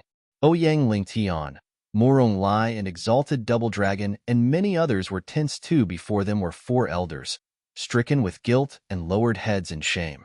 On the ground were the 2 disciples that worked with Bali Yuyu, and passing the report they were brought in under suspicion of being spies. Murong Lai looked confused at the heavy mood, no longer thinking of reporting Zhuofan and instead whispering to Murong Lai, brother, what happened? Why? A true disaster? Murong Lai sighed, actually looking mournful. Schwer, you sensed it too. The third explosion came from the sect barrier. Yeah, I did. Did someone get in? On the contrary, someone got out. They took the Northern Land's heaven-sealing sword as well. Murong Lai shuddered, and his sigh was longer. Murong Shui's eyes widened and cried out. The heaven-sealing divine sword's gone? How? Yes, it's gone. That's the only reason why the strongest barrier in the lands could break. Murong Lai felt utterly powerless then. His hand flashed and revealed a golden longsword traced by golden flames. That means we only have the decimating sword as the only weapon against invincible sword. We now have no hope at all. Everyone lowered their heads, feeling the heavy loss. Shangguan Feixiong glanced at the heavy toothpick soaring sword had become with gnashed teeth. Exalted Double Dragons looked at each other in guilt. They might have had a chance against invincible sword now, if they hadn't let Danqing Shan run off with the vaulting sword. They could only blame themselves for being soft on their disciple, though no one knew that the disciple did not have it. This issue led to Exalted Double Dragons and Danqing Shan coming to a huge misunderstanding, courtesy of Zhuofan, sect leader. It's our fault we let Frigid Rain Sword King take the sword. Sect leader, we will accept any punishment you'd inflict upon us without remorse. Looking at their dark faces, the 4 Snow Peak elders' guilt only grew, to the point they even gave a deep bow with tears on their faces. For any damage that our neglect has caused the sect, we deserve nothing less than execution. Ling Yuntian returned the bow and helped them up, not blaming them in the least. Venerables, you've always held yourself with responsibility and diligence. Everyone in the sect knows this. It's all the thief's fault for using such a loud distraction to hide the truth while bringing false reports. Anyone would have fallen for it in such desperate moments. The more one is loyal to the sect, the easier it is for them to believe such treachery. Venerables, there's no need to blame yourselves. I have looked into these 2 disciples and they're not traitors, ending up controlled with a bewitching demonic art. Exalted Hei Rant's brow shook. The bewitching art isn't some incredible skill, for strong experts would not usually fall for such guile. And even if it worked, the target would end up dull-minded and easy to spot. To pull off such a trick on 4 peak Genesis experts shows how daring the user was, and skilled. Exalted by Mei sighed. It's not just daring, but calculative. The skill is minor, easily seen through, yet highly effective in the created circumstance. Repeated confirmation makes it believable. Once they took it as real, they were tricked. Then it was just a matter of pouncing with utmost speed at the right moment to get the elders on the wrong foot and steal the sword. The others nodded and sighed. I've heard that the 9 Sword Kings are beyond strong, and that includes Frigid Rain Sword King. I just can't believe one woman can be so vile and of such twisted cunningness. She's a true master in strength and mind. Ling Yuntian eased a long breath. Invincible sword has yet to come, and one woman's sword king had us running around in panic. Then when we face invincible sword, how will we fight back? Right? What will we do? Who says there's anything we can do? Everyone was wrought with worry, looking bleak and downcast at the doomed and imminent future. Only Shangguan Feixiong spoke. Sect leader Ling, do not be distressed. The thief might be Bali Yuyu, but it might not be her who devised this strategy. From how I see it, the only one among our lands that can come up with such a cunning tactic to control the enemy can only be Sword Star Empire's Bailey Jingwei. He must have planned this before. We have faced him in the central area, and he almost destroyed us with his strategies. It was a very close call. He is truly dangerous. Even if it is Bailey Jingwei's plan, can't we do anything about it? Shangguan clan head, how do you intend to soothe my worries? Ha ha ha. I meant to say that she's too far away from the central area and not with Bailey Yutian. Once fighting starts, anything can happen, and he's too far to give advice. So for now, our opponent is still just Invincible Sword. Oh, Shangguan clan head is right. Ling Yuntian nodded and sighed. Although Invincible Sword is an immense threat to us all, he finds any sort of strategy beneath him and would give us a breather. Ling Yuntian saw the others nod and relax as well. Feeling relieved from their talk, Murong Shui stepped in just then, cupping her hands. Sect leader Ling, I have a report. Shangguan Qingyin didn't stop her. Shaking her head in anxiety, Miss Murong, why this sudden courtesy? Ling Yuntian had regained his kind smile. Murong Shui spoke heavily. Sect leader Ling, the mastermind behind the theft isn't from the central area, but the imprisoned Qian merchant, Qian Fan. Ling Yuntian looked dumbfounded. What did you say? Shuer, what's going on? Just tell us. Murong Lai urged her. Murong Shui began. The leader of the Qian caravan is Steward Qian Fan, but I have met him before in the central area. He's the same one who caused the calamity in the central area, the demon Gu Yifan. Gu Yifan? Shangguan Feixiong reacted instantly, his eyes looking hopeful. Gu Yifan is here. Now? Murong Shui nodded. Wherever the foul Gu Yifan goes, disaster is soon to follow. I met him in the northern lands as I was coming here, and he also had a strong female guard that matched my brother. He may be in jail, but I have just confirmed that he's behind the devious plan to steal the sword. You can ask Sister Yenner if you don't believe me. She was there, and she knew he was here long before I did. Yenner, is what Shuer said true? Shangguan Feixiong stared at his daughter. Shangguan Qingyin's face shook and relented a nod. Foolish girl, why haven't you said anything? You know I've been trying to find him all this time. Shangguan Feixiong ignored everything and even forgot to salute the rest as he stormed outside, roaring, Gu Yifan, you bastard. What did you do to my sword? Fix it this instant. Where is the Sea Bright Sect's jail again? Chapter 1037. You Can't Touch Me. Chapter 1037. You Can't Touch Me. Proofreader. Papatonks. Bam! In the gloomy prison, Shangguan Feixiong was holding a scarlet sword, bursting right in and looking around with bloodshot eyes like someone who was possessed. Those hungry eyes took moments to find his quarry, setting his eyes on Zhuo Fan. What did I say? The first to show up will be Shangguan clan head. You lost, Brother Wu. Smirking, Zhuo Fan hardly cared being the target of such an intense gaze, and spoke to Wu Qingqiu. Per our bet, you now owe me a favor. Wu Qingqiu shrugged. As long as it doesn't go against my morals, I'll do it, Brother Zhuo. Bam! Shangguan Feixiong arrived before the two in one mighty leap, the stone floor cracking under him. Curse you, Gu Yifan. You might have the time of your life, but you almost got me killed. Shangguan clan head. Why do you say that? Zhuo Fan raised an eyebrow. Shangguan Feixiong's face twitched, showing his scarlet sword and accusing Zhuo Fan. Damn punk, stop playing around. You dare ask me that? It's I who should be asking what the hell is this? What is what? Isn't that your clan's soaring sword? It's looking mighty polished. Can it? Shangguan Feixiong was outraged, spitting as he raged, but the drops jumped back when met with the barrier, landing on his own face. It even got into his eyes. Zhuo Fan waved his hand. Shangguan clan head, why so excited? We even work together. Screw your cooperation. He was about to rave again, but stopped before he sprayed himself again and swallowed Wu Qingqiu sighed at the side, admiring Zhuo Fan, who said that the mighty have fallen. Brother Zhuo has his cultivation sealed in prison, yet still talks with Eastern Land's best clan's clan head like he has the advantage. It actually looks like this big boss from Eastern Lands has his hands tied by a junior. Haha. Crossing his hands, Wu Qingqiu enjoyed the show. Zhuo Fan was equally calm, considerate as he pointed, Shangguan clan head. I am now a prisoner of Seabright sect. My safety is guaranteed with the jail barrier in place. No matter what you try to do, it won't work. If you really want to punch me, then just like I said to Miss Morong, you'll have to go ask sect leader Ling. Or maybe you could break it yourself. With your strength, that should be doable. Though that would be mighty rude of you before getting approval. That's not how the clan head of the best clan in Eastern Lands acts. Ugh, Gu Yifan, are you a prisoner or a guest? The barrier is clearly keeping you here. So why are you talking like it's protecting you instead? Like you're the lord here? What gives you the confidence? Sensing the mockery in Zhuo Fan's smile, Shangguan Feixiong's face twitched hard. Zhuo Fan grasped at the air and his eyes shone.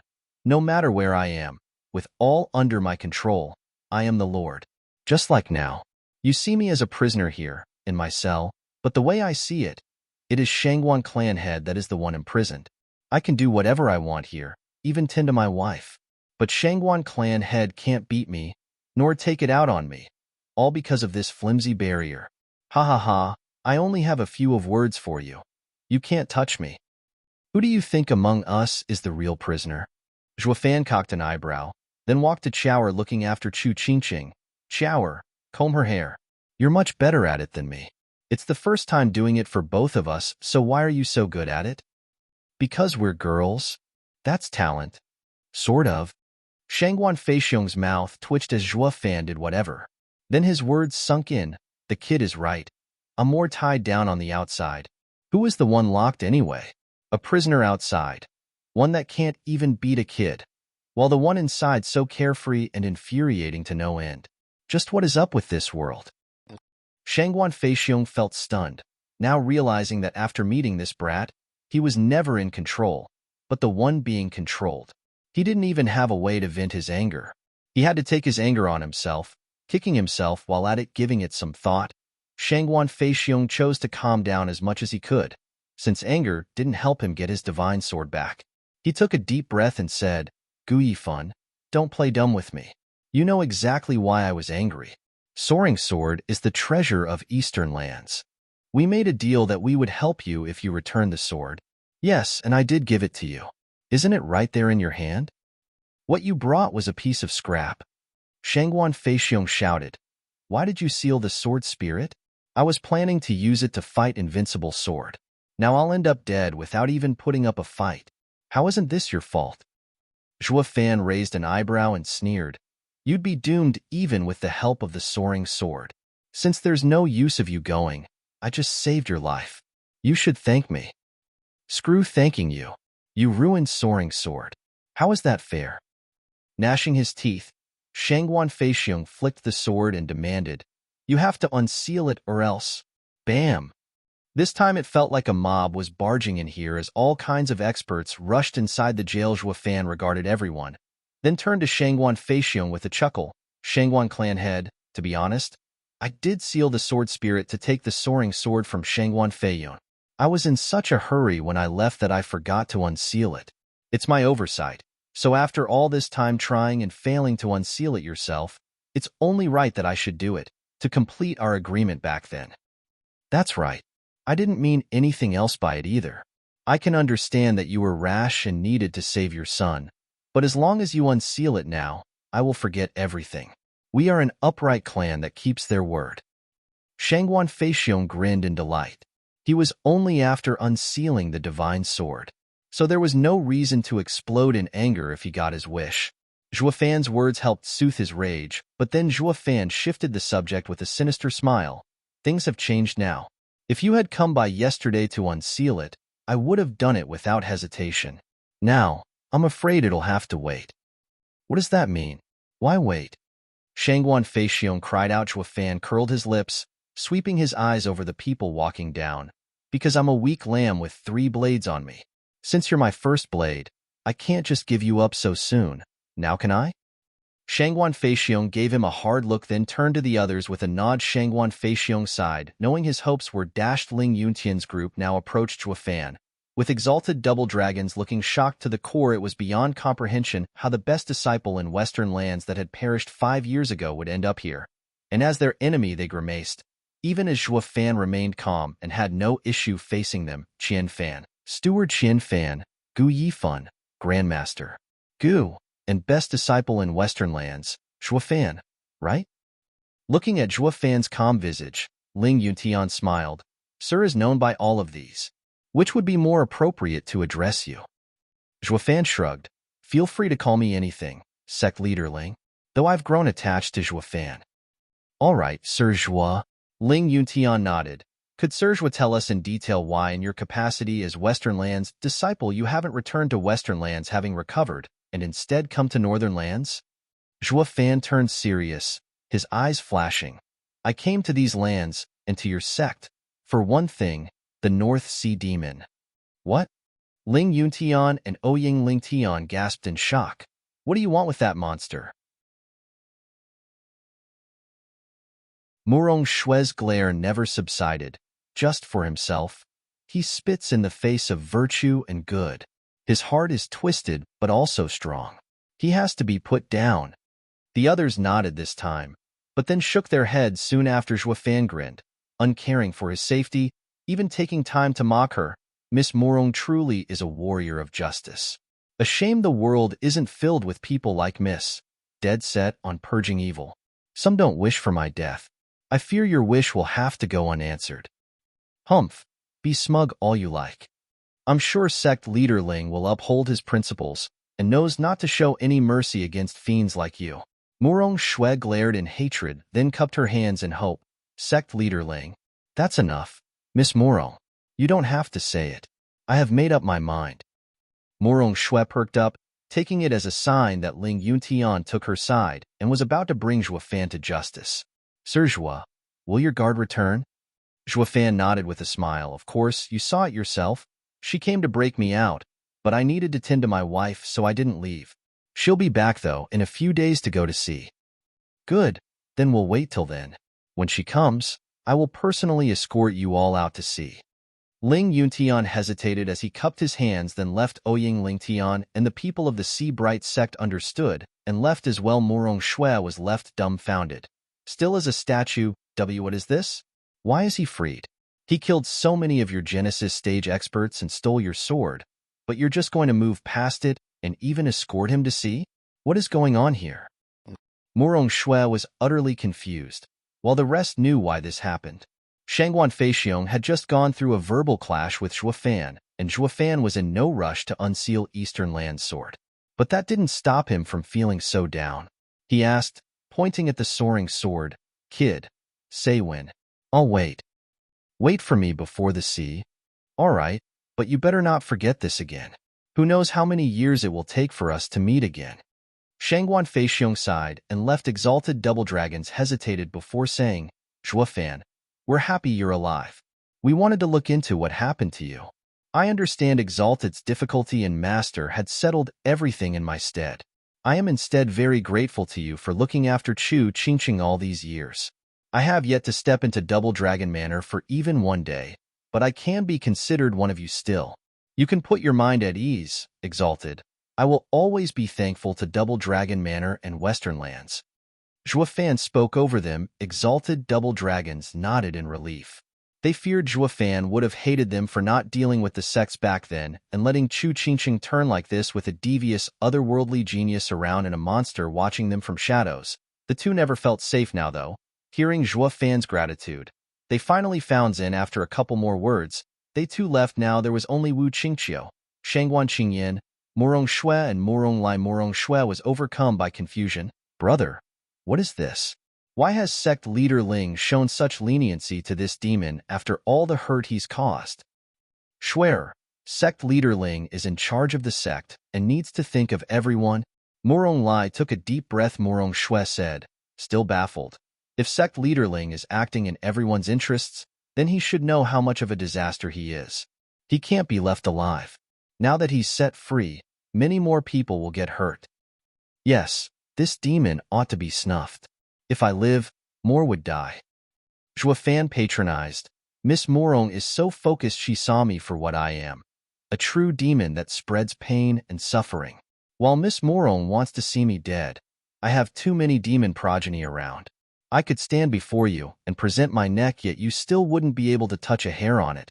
Haha, what are you saying? For the technobabble impaired, I am a demon reaping countless souls. But Ling Yuntian, Ouyang Lingtian, and even exalted double dragons are my children. They may deny it, but they know in their heart that they have to keep this true demon alive.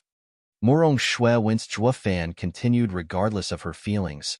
You think you're the only bright enough to see me for the danger I am? They all know. The minute I walk out will be sure to cause more suffering somewhere. Alas, their hands are tied. For I have on me 3 whimsical blades, flying away the minute my soul leaves my body. They'll never see them again. That's why they can't touch me. 3 blades. First is the Shangguan clan's soaring sword. If I die, soaring sword remains sealed. It translates into the fall of the Shangguan clan, and with northern lands and eastern lands trapped, the other lands would fall as well. For the second blade, heaven sealing sword, is the same with soaring sword. The third blade, Devil Mountain. Double Dragon Manor had been scared witless 5 years ago when Devil Mountain took the stage and would never do anything to a Devil Mountain disciple, lest Devil Mountain would burn whole of western lands in anger. Zhuofan's eyes flashed. They don't care about the casualties, only about getting the heaven-sealing sword and unsealing the soaring sword. This affects their future. The constant cries of the masses fall on their deafened ears as all of their focus is set on the land's unification. They only care about losing their status and sex, not for the countless poor souls in pain and dying. That's why I said reporting me will only make it worse for you. Because you said too much, they won't touch me. I am now a prisoner, but I control their fates. It is not I who is locked away here now, but you, righteous warrior, obsessed with killing me. Bam! The 4 Snow Peak elders suddenly appeared with grave faces. Sect leader Ling has ordered us to watch over Zhuofan and the others. Chapter 1039, Sword Star's Oppression. Chapter 1039, Sword Star's Oppression. Proofreader, Papatonks. Morong Shui shuddered as she watched the 4 old men with shaken looks. Sect leader Ling sent the venerables to protect a divine sword thief? How does that make sense? Are they afraid that his henchwoman will be back to break them out? Ha ha ha, Miss Morong, you know already. I'd have walked ages ago if I wanted to. Why would I need to stay here and even have these coots watching over me? Zhuofan sneered. Moreover, Ling Yuntian knows I want to go out to sea and won't leave even if I can of my own free will. Setting up such a strong guard for someone like that hardly makes any sense. Or are you still scared I'd escape despite wanting to be here? Morong Shui's eyes shook, and she gritted her teeth. Morong Lai sighed and pulled her hand. Shuer, let's go. Sect leader Ling said it's for the greater good. How is that so?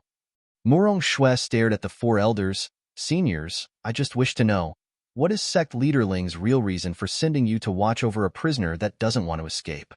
The 4 Snow Peak elders muttered to themselves, before High Venerable replied, Miss Morong is sharp. Sect leader did send us to watch him. He might not want to leave now, but what about later? With that woman's incredible strength, only the 4 of us could stop her from breaking in again. As for the other reason, High Venerable hesitated. What other reason? Morong Shui knew it, but still insisted on hearing it. The 4 Snow Peak elders lowered their heads, giving Zhuofan the opportunity to condescend.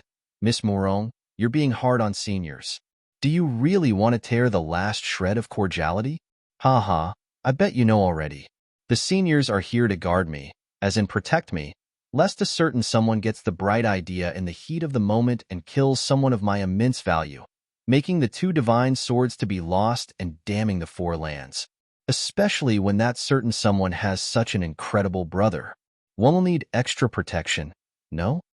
Morong Shui glared at him as her lips shook. Then she turned to the 4 silent venerables. Their silence said it all.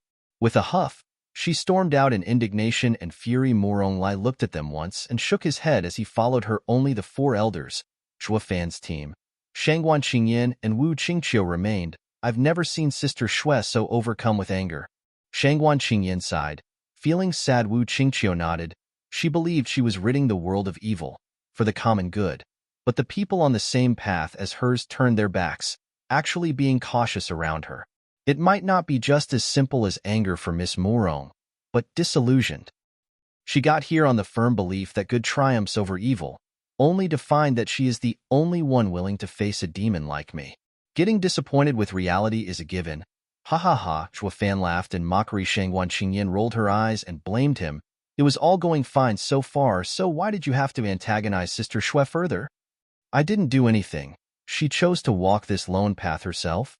Zhuo Fan spoke. Humanity is filled with endless desires. And where there's desire, there's evil. Few in this world have a true righteous and benevolent heart, while the great majority who walk this path could never come to free themselves of their demons. She wants to go further on the path of purging demons, and she must bear the solitude and betrayal. Only by persevering through this can she reach the height of righteousness. But by being too rigid, one breaks easily. In this world, righteous cultivators have it hard to achieve their path, either follow the crowd and ruin their paths, neither demonic nor righteous, always a stranger wherever they went, or die at the hands of others in this messed up world. But righteousness has a natural shortcut over the demonic path, having grown above the mortal coil and the worldly affairs. Shunning self-indulgence and feeling for the world's energy is the easiest way to achieve it.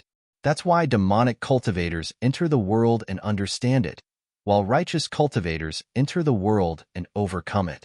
Rise from the mire unstained, cleanse oneself in clear water without being tainted.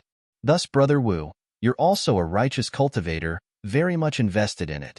Which is why, as a friend, I advise you to see the world in all its colors, then return to cultivate in seclusion. The secular world is too chaotic for a true righteous man to walk the path. Wu Qingqiu pondered and cupped his hands. Thank you, Brother Zhuo, for your guidance. We've also been guided.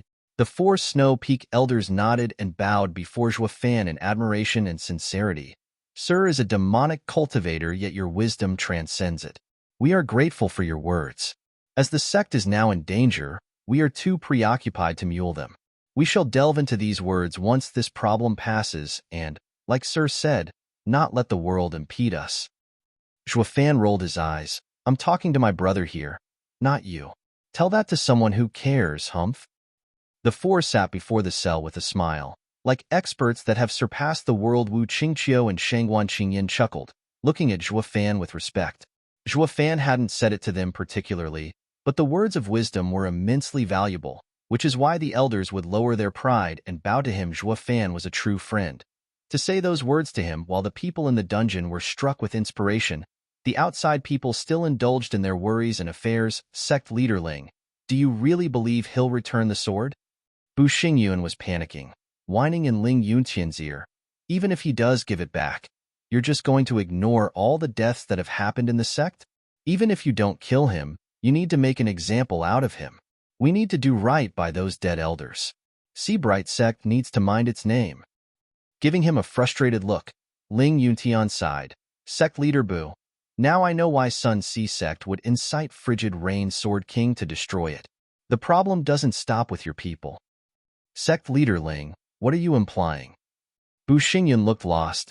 That sneaky punk is clearly behind the disaster of Sun Sea sect. What do I have to do? Ling Yuntian cut him off with a wave.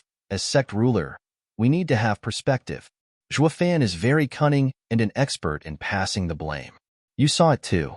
We went to him and he didn't deny anything, always finding an explanation, always having an answer. But the thing we wanted most, we didn't get. The soaring sword remains sealed. The heaven-sealing sword is still gone and he still has leverage on us. What do you suggest? Torture him for them. He made his move. So what's there to force? To settle the score for the dead? Haha, he has 2 cards of ours and we have reached an agreement now. They will soon be back in our hands. Doing this petty thing to ruin any chance of getting the divine swords, the central area would mow us down. Who will take the blame then? Sect leader Bu. Ugh. Bu Xingyun choked. Ling Yuntian shook his head and sighed. Zhuo Fan's speech balanced demand and compromise, giving us no chance to gain advantage and letting him control the negotiation. He had taken everything into account before it even began. He had his guard flee with the heaven-sealing sword before we could take it back. All the power we have can't help change this fact. He may be in jail, but looking at it in perspective, we're the ones having our strings pulled in his hands, moreover. Ling Yuntian turned to Shangguan clan and exalted double dragons with a sharp glint. He is very close to these two lands people, implicating many and affecting their interests. They'll never agree to us laying a finger on him. Not that we intended to either, and ruin our chances of getting heaven-sealing sword back. Thus, of the 4 lands, 3 have reached a silent agreement. Only Southern lands is against it. That Morong Shui has such a stubborn temper, but alas, all alone. From the very start, even with his cultivation sealed, we, the strong majority, couldn't touch a hair on him despite having him surrounded. He is confident in his position. Bu Xingyun's heart sank and a chill went through him. That's terrifying. He gives nothing away while having every one of us tied. Yeah, Western Lands has gone and got themselves a man like no other. But now he isn't part of Western Lands anymore. Looking at exalted double dragons, Ling Yuntian frowned and sighed. Morong Shui stormed out of the dungeon and stomped away in anger. Ling Yuntian watched her go. Morong Lai followed after her, but sect leader Ling went to stop him. He did not mind a girl's temper, but Morong Lai's dissatisfaction had to be resolved. For the good of the alliance, Ling Yuntian bowed and looked apologetic. Morong clan head, forgive me. Heaven-sealing sword is too important to us and have lost decorum. I know, sect leader Ling. I understand my sister's temper the most. Sect leader Ling did what you had to. Morong Lai nodded calmly. Ling Yuntian eased a smile. Morong clan head, I'm relieved to know you are a man of principle. I'll wait for Miss Morong to calm down, then apologize to her and make it right. Report. A disciple rushed over in panic, scrambling to give a jade slip to Ling Yuntian. Sect leader, there's an urgent report from the front lines. The army of the Sword Star Empire led by dragon-cleaving Sword King Danqing Shun is advanced on northern lands. What? Everyone was stunned at this grave news. Sword Star Empire's oppression had begun at last. Chapter 1040, Bloodthirst. Chapter 1040, Bloodthirst. Proofreader, Papatonks. So little, frigid rain?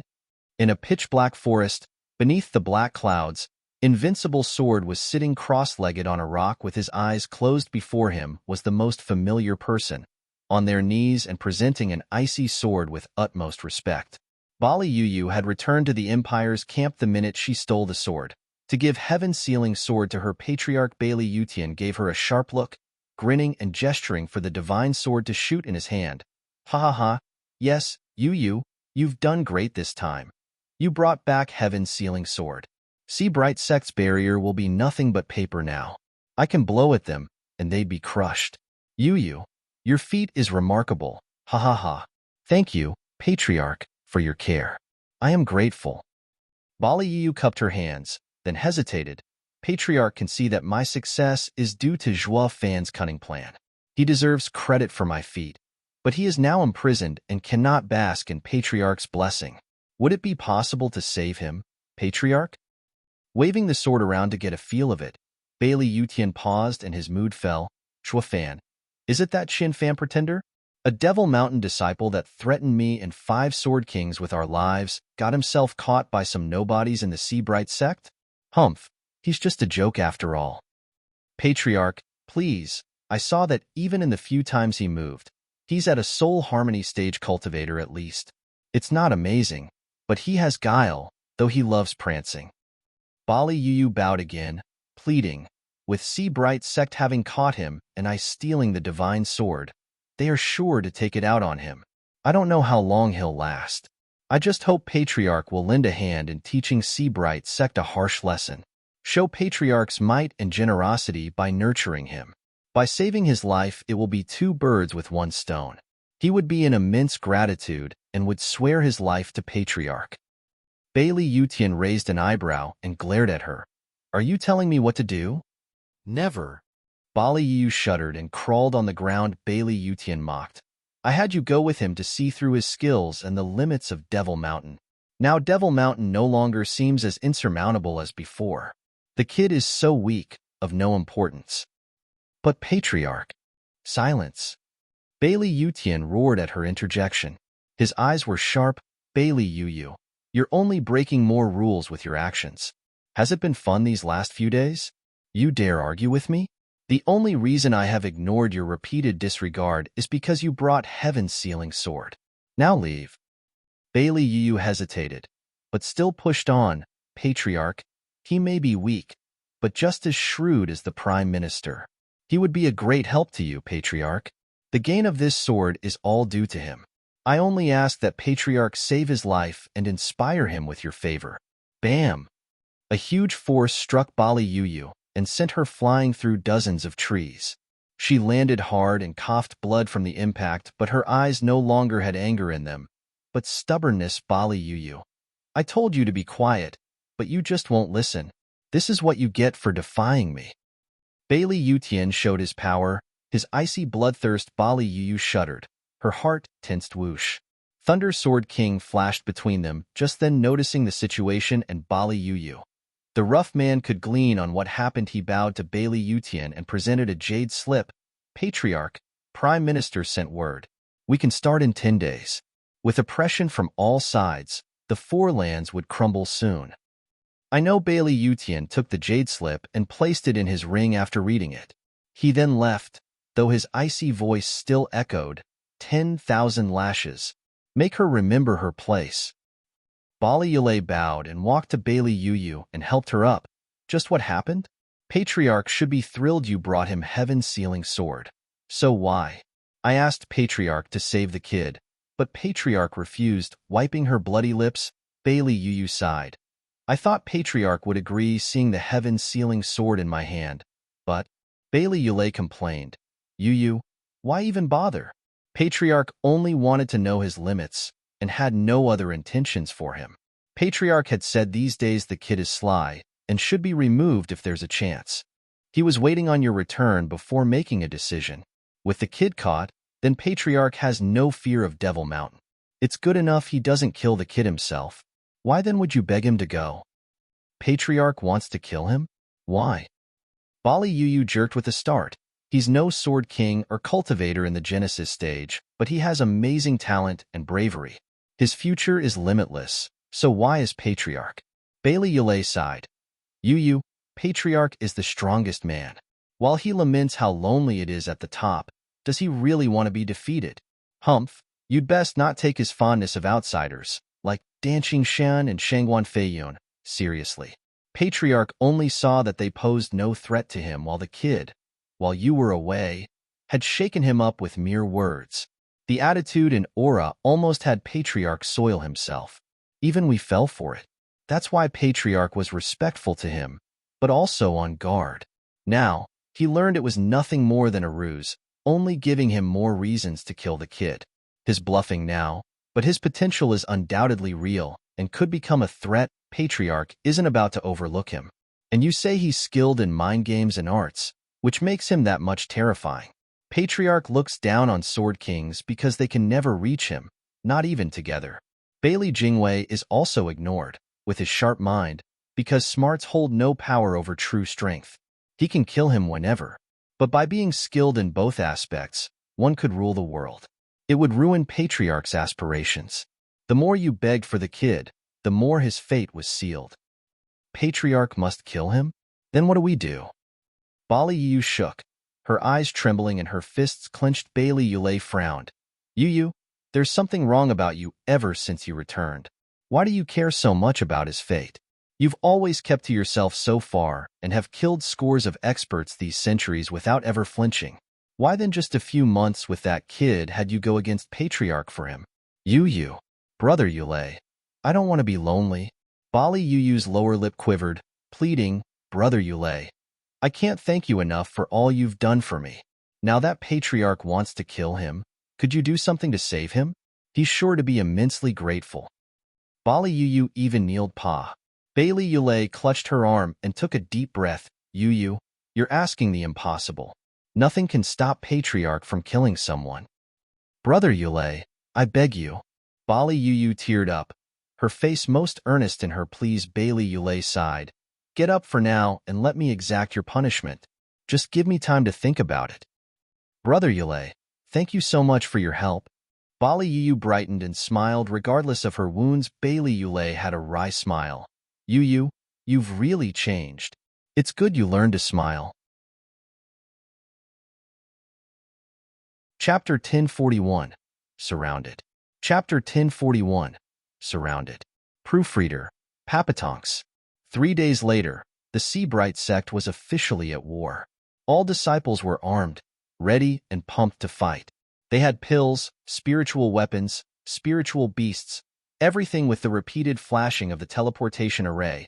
Motes of light floated down like stars, illuminating the faces of the other 3 lands' reinforcements. Western Lands disciples had come to realize on that day at that stage that it was Zhua Fan who had struck last. They hoped to visit him, but with the war upon them, the situation was too dire, and they were refused. The best disciple in Western Lands had returned, and they wished to bask in his glorious presence, even as a prisoner, especially some of his old pals, wishing to talk about the past. But the martial law in the sect prevented all that. As for the elders, they had never left the main hall. They had been looming over the map of the 5 lands with increasing worry and constantly debating on the right tactic. The enemy was taking them by the storm, with Invincible Sword having already slipped deep into their lands and in hiding. He felt like a hanging axe over their necks. Many experts were left behind, so the main base wouldn't fall so quickly. But with the front line having Danqing Shun, the casualties would mount fast. This war was hard, especially being pushed from 2 sides. Bailey Jingwei is a true tactician, having Invincible Sword's team slip into our lands to control our reactions. While they can bide their time, we need to think twice on every action. We can only watch as our front lines get pushed back, watch as death looms ever closer. Ling Yuntian was bleak, looking at the other experts. Do any of you have any ideas? Please share it. Murong Lai shook his head. We're mostly fighting men. Fighting alone is more our style, and we are unaccustomed to such large-scale battles. And there's also Bailey Jingwei manipulating the board from behind. This only makes things worse.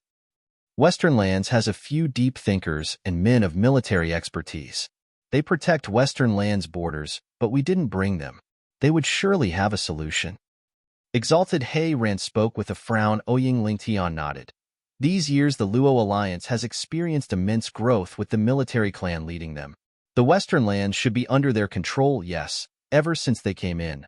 Western Lands' safety has only solidified. Ha ha ha, Exalted by Mei laughed with pride. A shame they're left as Western Lands defenders. Just one of them coming to Northern Lands would have been of immense help in making sense on how to counter this grave problem. Bu Xingyun had a wry smile. Exalted by Mei Sure is confident in Western Lands' defense. Then when the central area attacks Western Lands, there'll be no need for our help, yes? You should be able to last for a long time. Humph? Exalted by Mei glared at him. Report? A disciple burst in and presented a jade slip, not to sect leader Ling, but to Exalted Double Dragons. Exalted, there's an urgent report. Western Lands is in danger. What? Exalted He Ran snatched the jade slip and gasped. Zither Sword King is marching with his army on Western Lands. Everyone gasped. How can it be? Does Bailey Jingwei plan on taking 2 lands in this war? Is Central Area that strong? People, Western Lands is in peril. Can you? Exalted He Ran cupped his hand with a heavy look. Bu Xingyun scoffed, enjoying his pain. Exalted He Ran, you needn't be hasty. We all know Western Lands has the most capable Luo alliance tending to its borders. They won't fail. It's best we address Northern Lands issues first before tending to Western Lands. You, Exalted He Ran gnashed his teeth and flicked his hand. Inform all of Western Lands people. We're returning. Exalted, please, we need to stay united. We're not abandoning Western Lands. Don't listen to sect leader Bu. Ling Yuntian bowed in apology. Exalted He Ran bowed back. Looking guilty, sect leader Ling, I am not so petty. We just can't ignore our home's plight. We can't help Northern Lands in this. I'm sorry. Once Western Lands is safe again, we'll be rushing to help Northern Lands.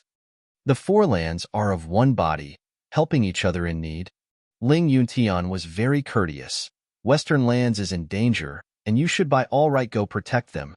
Once Northern Lands is stable, we will provide help. The exalted double dragons bowed once more in gratitude. The people of Western Lands soon gathered outside the hall, ready to head back. The other three lands men saw them off, but then another disciple rushed to the elders with a jade slip, bowing to Morong Lai, clan head. Wine Sword Immortal is leading an army for Southern Lands. Please return and fight him off. Southern Lands as well? Morong Lai shook in shock, just as another disciple shot for Shangguan Feixiong with a jade slip. Clan head. Eastern Lands reports that Shangguan Feiyun is marching with 3 million strong on our borders. Please make a decision, clan head. Now Eastern Lands. Shangguan Feixiong's mouth twitched and paled. Everyone else was looking agape. Northern Lands was at war, and now the other three lands were engaged in battle as well. What was worse, each front had a sword king leading them. What's Bailey Jingwei thinking? Is he planning to take all the lands by going all out? Ling Yuntian slumped from the shock. They say Bailey Jingwei is a mastermind of complex plans, subtle and sharp. Why then would he risk so much by attacking with everything and leaving himself open? Central area is now open. Doesn't he fear an attack? Even with Sword Star Empire leading an entire land, it still needs all the manpower it has to war against the other four. Any unrest in their empire might prove fatal. So why? Everyone was overwhelmed by such a seemingly rash tactic. Shangguan Feixiong sighed. We can talk all we want about his risk, but if we don't do something, it'll be our homes that fall. Sorry, sect leader Ling. We need to defend our homes. Goodbye. We want to help Northern Lands, but we need to protect our lands. Forgive us. Sect leader Ling, we're friends, but we need to look after ourselves first. Forgive us. Everyone rushed to say their apologies to sect leader Ling and got ready to leave. They had to return home and not dally in another's. Ling Yuntian sighed in defeat. We'll be broken, all of us, if we scatter. Ask yourselves, which land can stand up to Central area by itself? Northern Lands are under the greatest danger of destruction, with invincible sword and 5 sword kings lurking in shadows. We will be the first to fall, followed by everyone else, one by one. We need to stand together and not let him pick us apart. Otherwise, it'll only be a matter of who dies last. Sect leader Ling, we understand, but who do we sacrifice? Exalted He Ran looked long at Ling Yuntian. We all know victory comes from unity, while death follows apart, but we have no choice. I'm from Western Lands, so of course I think for their safety. Shangguan clan head is from Eastern Lands and wants their best too and would not agree. Isn't that the same for Northern Lands and Southern Lands? Bailey Jingwei has given us a very tough problem that no one can address, left to handing a blank paper with no answer. The others could do nothing but cup their hands. Bailey Jingwei is a true mastermind. He can see how weak we are, and even though we gathered to help, it's just a joke now. He is a demon toying with us. Who the hell would sacrifice 3 lands over one's safety? The others shook their heads, neither wanting to give up their homes and domains. It was like waiting for Central area to trap them and snuff them out. They sighed powerlessly and in despair. In the end, our fates are in heaven's hands. We can only last as long as we can manage. Maybe one person can solve this. Someone barged into their despairing speech. Everyone turned to Shangguan Feixiong in shock. Who? Gu Yifan. Shangguan Feixiong's eyes flashed. I mean Western Land's best disciple, Shuafan. He once helped us steal our sword back from Central area, even clashing with Bailey Jingwei and winning. The only one who can stand up to Bailey Jingwei's sharp mind is him. Chapter 1042. Beseech the Devil. Chapter 1042. Beseech the Devil. Proofreader. Papatonks. All eyes shot in his direction, then agreed after a moment of reflection. They all had first-hand experience of Zhua Fan's twisted and insidious mind. The exalted double dragons could be said to take the cake. If there was a prize involved, Zhua Fan's skill is unquestionable. He was well known in Western Lands back then, even laying the foundation of today's Luo alliance. It's a good thing we can consult him on the Four Lands plight. and we might even make a comeback. Then we should forget our status and seek his counsel. You can't. Ling Yuntian agreed after a pause, with Murong Shui glaring at them in cloying righteous anger. He's an abomination, a herald of calamity. By no means can we hand over command of countless lives to him, so he can do what he pleases. It will lead to unspeakable horrors. Ling Yuntian frowned and spoke solemnly. Does Miss Murong have a better idea for our current crisis? Murong Shui could find no words. Ling Yuntian sighed. Miss Murong, forgive an old man's crude words, but what man would care if the water is good or not when thirst has him in a tight grip? As the urgent matters stand, we need someone that can help us overcome this situation. We're at a point when any idea, even rotten, would be better than nothing, regardless of consequences. Miss Murong, we're open to any ideas you might have. But if you have none, I hope Miss won't be so adamant to refuse. Thank you. Ling Yuntian bowed with a cold face, then addressed the rest. Let's go see what solution can the Western Land's best disciple provide. He led the way to the sect dungeon, his eyes gleaming with hope. Murong Shui was the only one left behind in defiance. Still, Shuer, the bigger picture takes precedence. Stop only thinking of your biased principles. Murong Lai patted her shoulder with a sigh. Murong Shui was indignant. I'm not biased. The guy's mind is warped. Any plan will be twisted, uncaring for the dangers it might bright or the damage. Just why does sect leader Ling insist on beseeching a devil? In despair, man will take anything, be it from God or a devil. Murong Lai sighed, patted her head, and followed after them. Their last hope was Zhuo Fan, who beat Bailey Jingwei at his own game. They gave little thought to the indignity and cruelty such a plan might involve. Inside his cell, Zhuo Fan was enjoying his rare moment of bliss. He was meticulous in combing the white hair of his wife, flowing before him like a silver waterfall. Zhuo Fan smiled, filled with tenderness for the woman. He prompted Shower for an answer. What do you think of your dad's combing this time? Better. Shower giggled with a thumbs up. Zhuo Fan nodded and said, of course, after 3 days of combing, I've got the hang of it, though even combing forever feels short. I just hope to give your mom the best combing I can before leaving. I wouldn't want to leave in regret. Dad, we'll be getting back from the North Sea safely, don't worry. Shower noticed his worry and soothed him. Zhuo Fan said, who can tell for certain?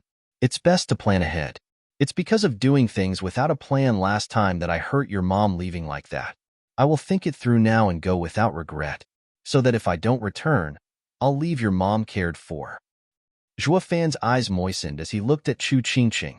Shower shook her head, falling silent. You're a true man, sir. I have seen many demonic cultivators, men that have gone far on the demonic path, betrayers and savages, but none like sir, so intoxicated with love, outdoing many great righteous cultivators too. The 4 Snow Peak elders were touched by his display of affection and sighed. You look nothing like a demonic cultivator. When we heard of your past exploits then see you now, it's like you're a different person. Has Sir relinquished the demonic path, or have you reached a stage beyond our scope? We are simply bemused. Zhuo Fan sighed.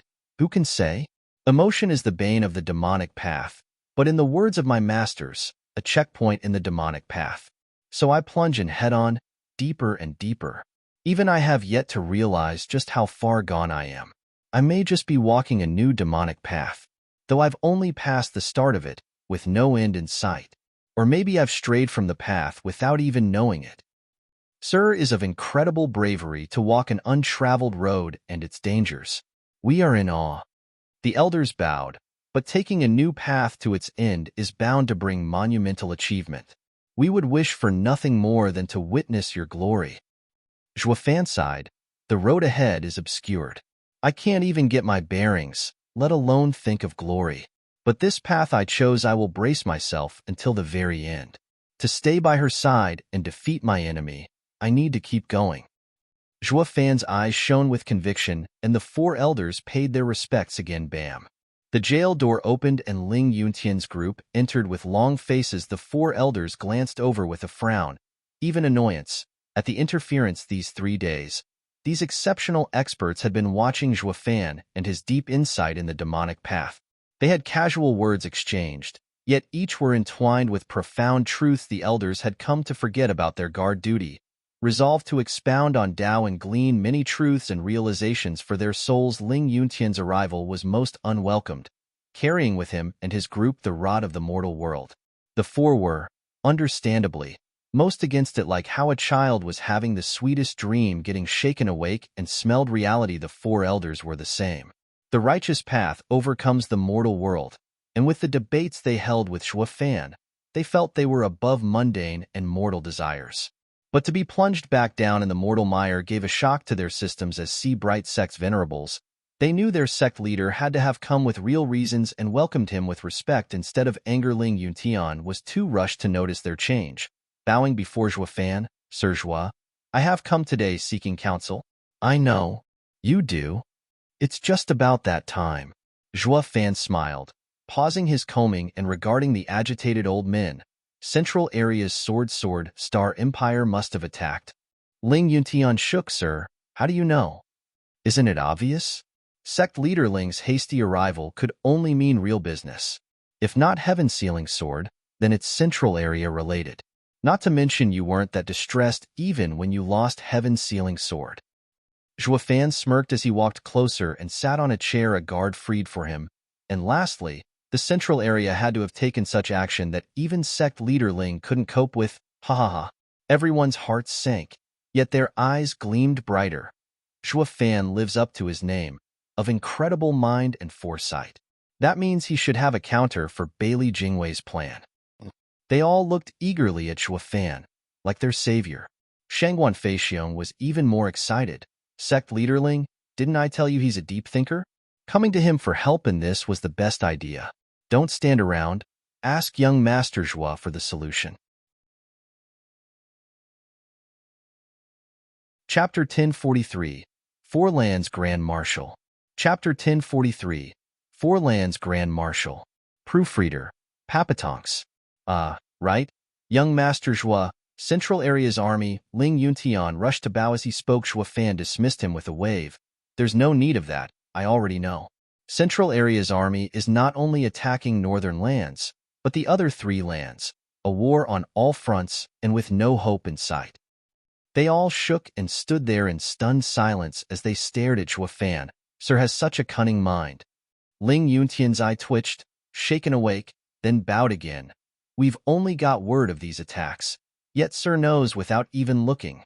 Yes, it's as Sir said, Dragon-Cleaving Sword King is leading the attack on northern lands, while the other lands each have a Sword King taking charge of those large armies as well. We can't do anything and can't think of what to do. Just come ask for Sir's advice. Zhua Fan smirked. It's quite simple. Really, nothing to it. Simple? Everyone twitched, their eyes glazed over in confusion.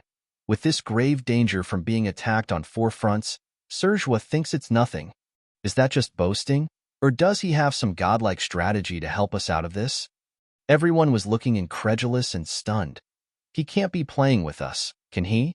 Exalted He Ran got caught off guard as well by his boasting. Zhua Fan, you're the pride of Western lands. We all know of your skills, but you can't look at this with such disregard. You need to be serious. Beili Jingwei himself came up with this plan, the best mind in the central area. There is no room for errors. You need to think things through and come up with a complete response. How to deploy troops, how to repel the enemy, to provide support, to bait the enemy, to charge. All of these need thorough thinking. You are dealing with the most famous mind, and any mistake. Exalted He Ran, you're just enumerating military tactics, but I'm not too familiar with these. If you're after victory, you're welcome to see Luo Yunhai. He's much better than me. Zhua Fan cut him off with a smirk. You know him as Luo clan head, having grown in the military and of deeper knowledge of wars than myself? Ugh. Exalted He Ran was stumped. I mean, Zhua Fan, don't joke around. Luo Yunhai is a fine man, yes, but if he could fight the shrewd Beili Jingwei, then the latter wouldn't have put us in such a predicament by going to war on four fronts. So when not even an unbeatable general can handle him, this shows that military tactics have no place here. Zhua Fan smiled. Exalted He Ran, you're already off the minute you thought about scoring victory. This isn't a matter of fighting. They all flinched in bewilderment, with Ling Yuntian cupping his hands. Sir Zhua, if this is not war, what then? Who is Bailey Jingwei? Central Area's Sword Star Empire Prime Minister. There you have it. Zhua Fan cocked an eyebrow. He's no commander or general, but a prime minister. Is he even thinking about fighting you? He's a politician, doing his very best with leveraging. Morong Lai's brow shook and muttered. How is a politician any different from a commander, now that he directs the Central Area armies? He's far greedier, Zhua Fan replied. There's no guile without trade, but there's none more cunning than a politician. A commander is always focused on gaining ground, on winning one battle at a time, while a politician is only thinking of fattening his pockets with every action while ignoring the details. He wages war with 4 lands, but does he really want to fight them all? His true purpose is to scatter you. No matter which land you choose to defend, the other 3 will be sour, making it easier for them to get the lands. It's a far more effective plan than fighting for every inch of land. In other words, it's a mind game of no consequence. How the 4 wars end, while your changing mindset is. When he had Bailey Yutian go to northern lands with 5 sword kings, I had it all figured out. Neither of us are nice guys. Only a man of our devious minds can understand the other. Zhua Fan had a cryptic smile and the other smiled in joy. Eager to know what his counter was, Zhua Fan chose silence, unnerving them at the worst moment and making these old guys' faces go red and beaming at him with endless hope. Bro, where's the rest? Zhua Fan spoke with pride. By the way, we've yet to establish terms. Let's begin, shall we? They all flinched and almost fell. Their faces twitched and faces fell. Oh right, nothing's free in the world. He's certainly not above asking to be paid for his rescue plan. Zhua Fan sure knew how to sell himself, showcasing his talent before talking terms. Mentioning them any sooner, and the other party would never believe in his skills. Zhua Fan led the talks, making it so he was their only hope of survival. They were stuck with him, and as desperate men clinging for any lifeline, they would take his terms without question. Sir Zhua, we will agree with any terms you might have. Just help us against the Central Area's invasions. Ling Yuntian turned serious as he spoke in earnest. That was all Zhua Fan needed to hear.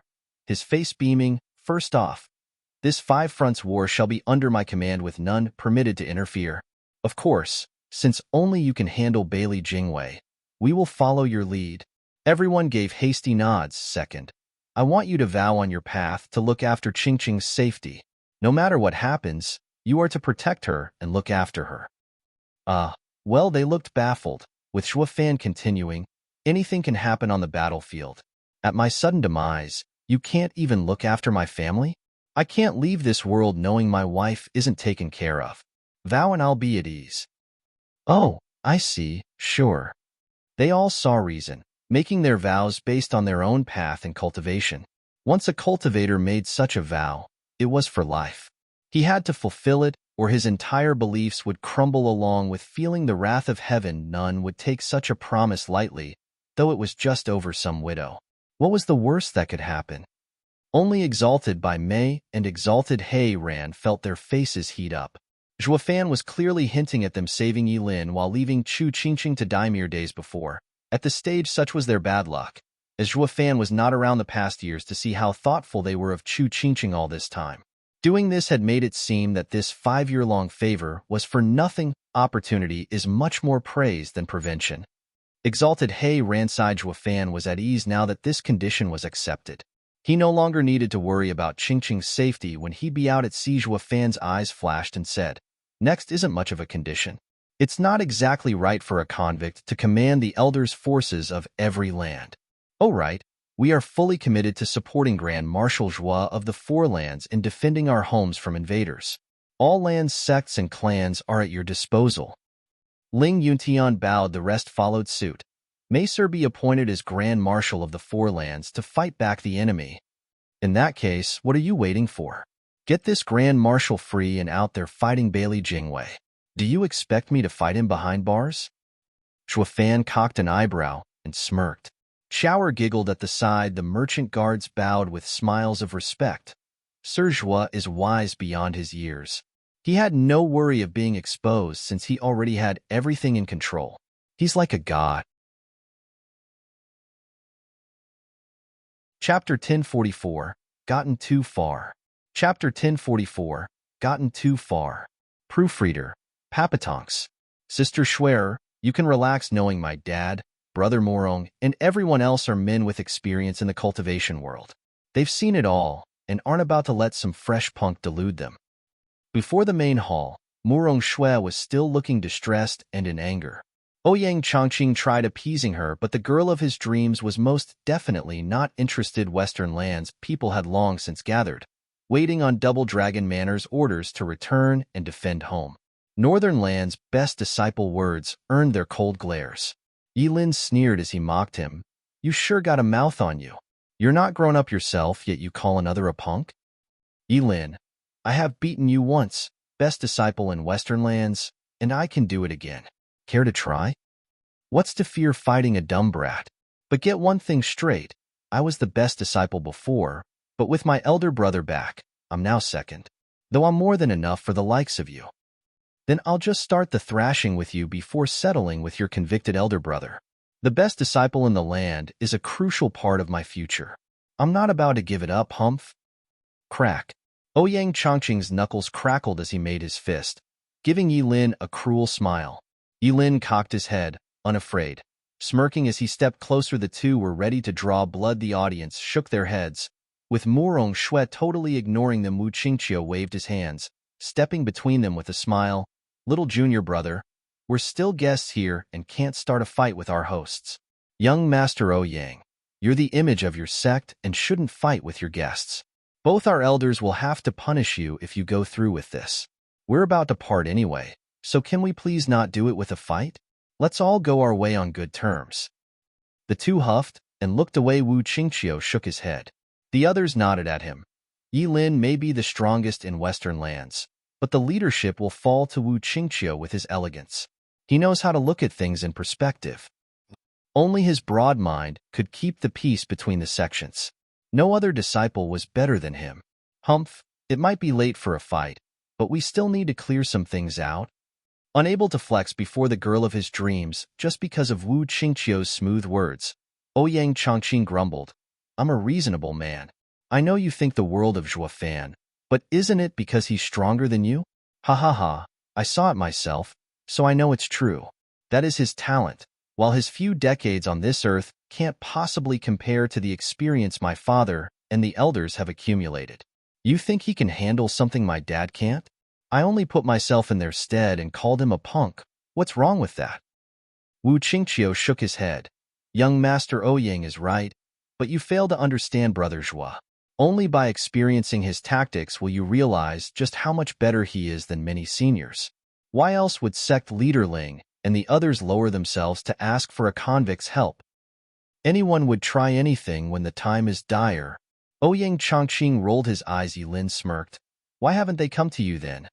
You Ouyang Chongqing glared at him in anger. The elders then walked over, having returned from the dungeon only this time. They looked much brighter and worry-free from the time they left. Among their starry eyes of hope was Zhuo Fan holding Chu Qingqing's soft hand and shower in the other. The elders were even acting like servants, bowing and scraping before Zhuo Fan like he was their ancestor. The disciples were mind-blown. What just happened? Why is a convict being hailed a hero? The elders are cloyingly nice with him, like they had no dignity to speak of. Ouyang Chongqing gaped there for a while, giving time for Zhuo Fan's procession to step inside the main hall. Ouyang Chongqing then woke up and rushed to Ouyang Lingtian. Dad, wait, what's going on? Why are you so nice to some punk? Does he have such a brilliant plan to turn things around? Not yet, but soon. Ouyang Lingtian patted his head and rushed inside the main hall. Ouyang Chongqing's face twitched and looked back at the rest of the stunned disciples. The damn punk sure has talent to swindle that many old men. I just can't figure what grand plan he might have to even get my dad, a seasoned cultivator, to follow him around.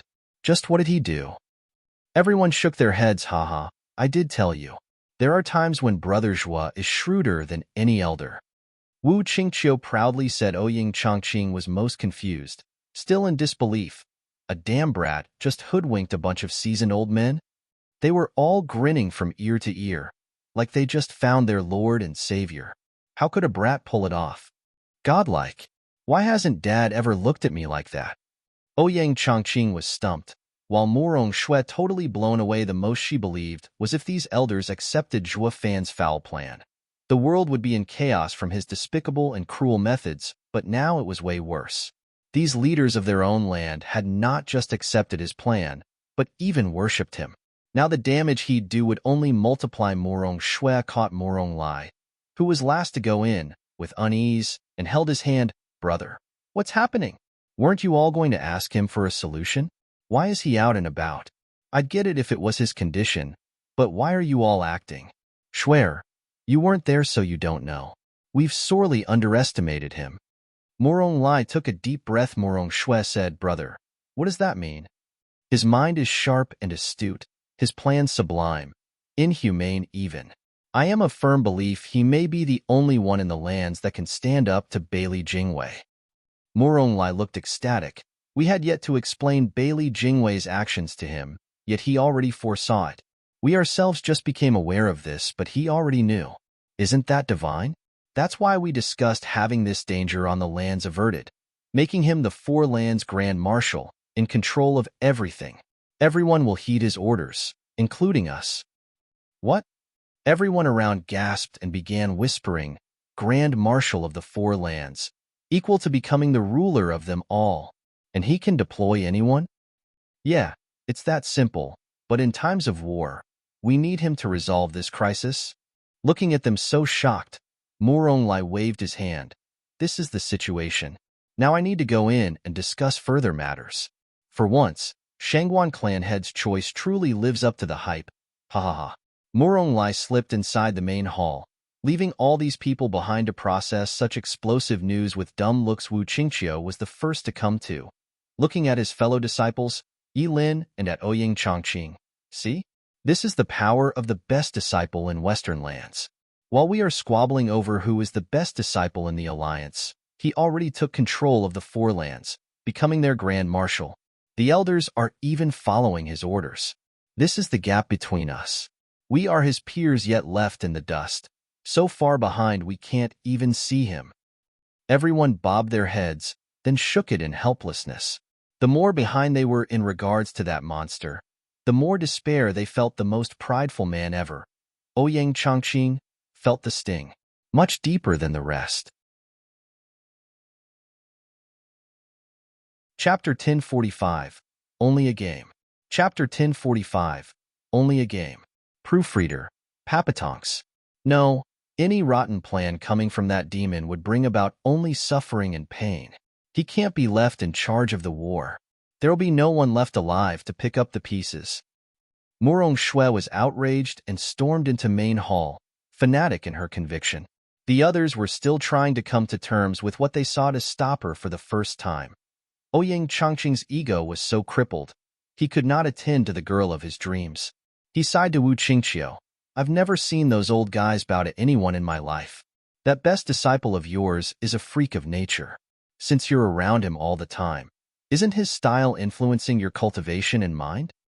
We're still safe, since he didn't get to reach Double Dragon Manor when he presumably died. Our minds had yet to be corrupted. Ha ha ha. Wu Qingqiu's group flinched and let out a dry laugh. Ouyang Chongqing nodded. What a stroke of luck. For if it were me, just being constantly compared with such a freak would give me a stroke from all the anger. Just how did he get to lead the Four Lands? Ouyang Chongqing sat down with a dull gaze. Morong Shui just drove right into the main hall. She saw Ling Yuntian and other Genesis stage experts pushing their Yuan Qi and Zhuo Fan's acupoint, and soon his cultivation was released. Zhuo Fan stretched a bit and nodded with a grin. Morong Shui glared at him, but bowed before Ling Yuntian with a request. Sect leader Ling, you said you were only going to hear his plan. Against my principles, I choose to respect that decision. But his mind is warped, so how can you let him take control of the Four Lands armies? There are too many lives at stake. The slightest mistake will lead to a genocide. Miss Morong, that's exactly why we have all come to this decision to let Serjua be in charge. Only he can fight a genius like Bailey Jingwei. Miss Morong, would it be possible to address your bias to Serjua? Ling Yuntian regarded her with a cold eye. Fed up with this zealous girl, Morong Lai no longer took her side after Zhuo Fan made him a believer out of his skills. Swear, This is for everyone's good. So don't let emotions or your moral obligation cloud your judgment. None of us could suffer the consequence of losing this war. Then I request for Zhuo Fan to be under constant supervision to stop him from abusing his authority. Every order needs unanimous approval before it is to be carried out. It's the least measure of safety we can have to prevent his poison from seeping into the masses. Morong Shui stared burning daggers of hatred at Zhuo Fan. With not even her own brother taking her side, she knew Zhuo Fan had them wrapped around his finger, and she could do nothing to change that. She could only compromise, no longer demanding his swift execution, and instead try to curb his authority. The others looked hesitantly towards Zhuo Fan. It would be a good idea to have a safety net in this chaos, stopping everything from devolving any mistake into a catastrophe, so they turned to him to see his take on it. Zhuo Fan spoke uncaring.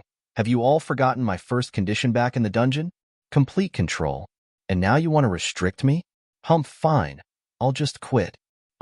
Wait, Sir Zhuo, that's not it at all. Just... Ling Yuntian was panicking, glancing at Morong Shui. It's only Miss Morong's idea for an extra precaution.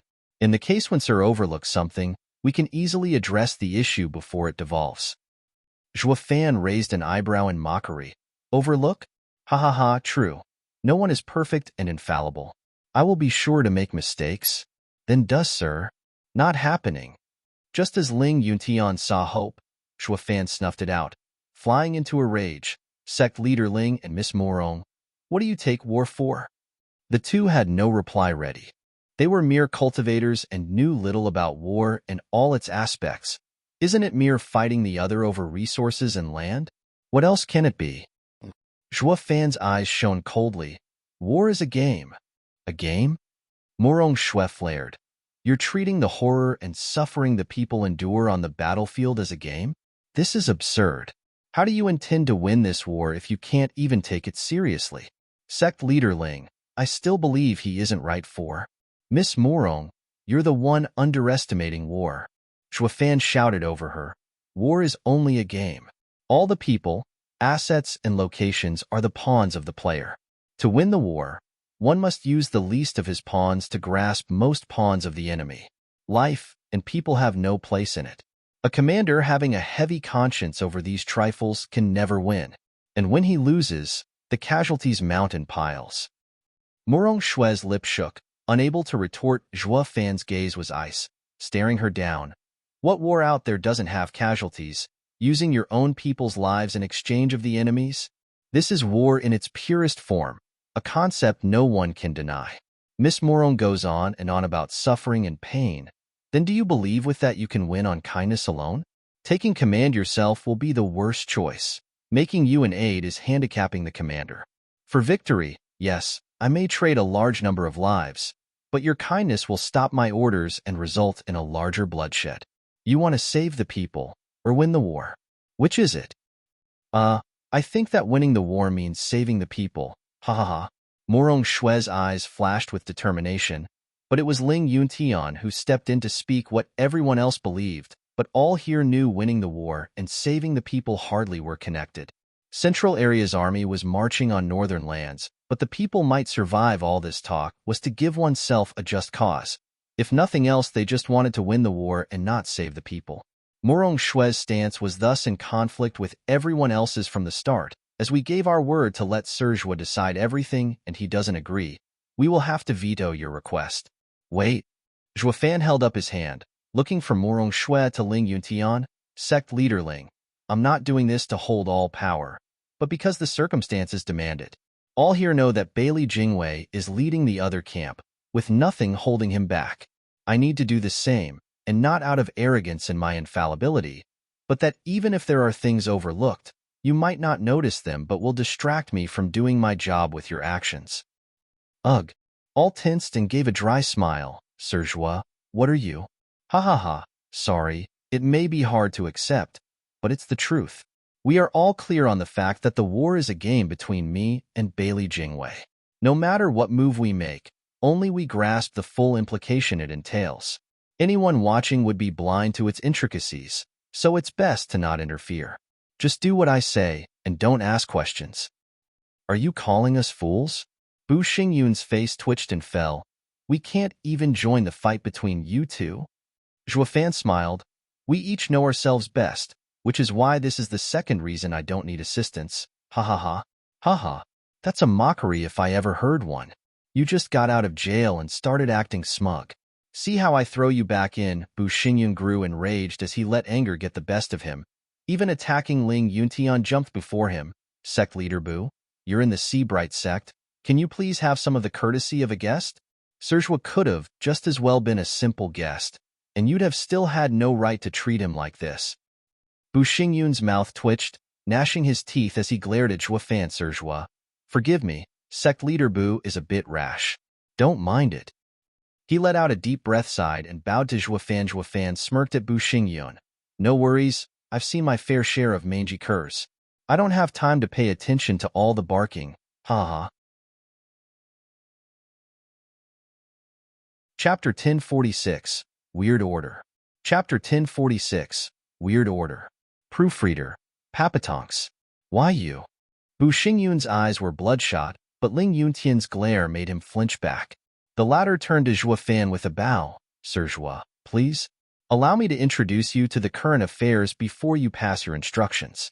Ha ha ha, the front lines are strong, with east and west. That won't be necessary.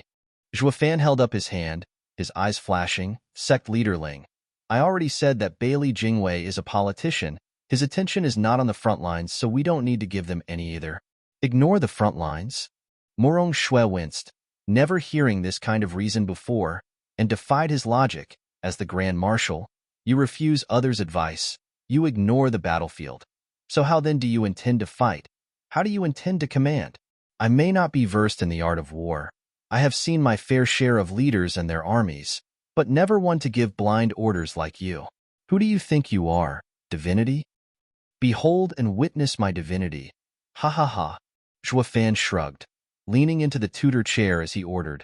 Have all lands, beside northern lands, withdraw all troops. Give up the borders and fall back to the center. Like Double Dragon Manor for western lands, the other lands must have their own main base. They have 3 days to gather in their respective bases. What? Everyone went wide-eyed. Ling Yuntian's hand still gesturing at the map, shaking from fright. Serjua, come again?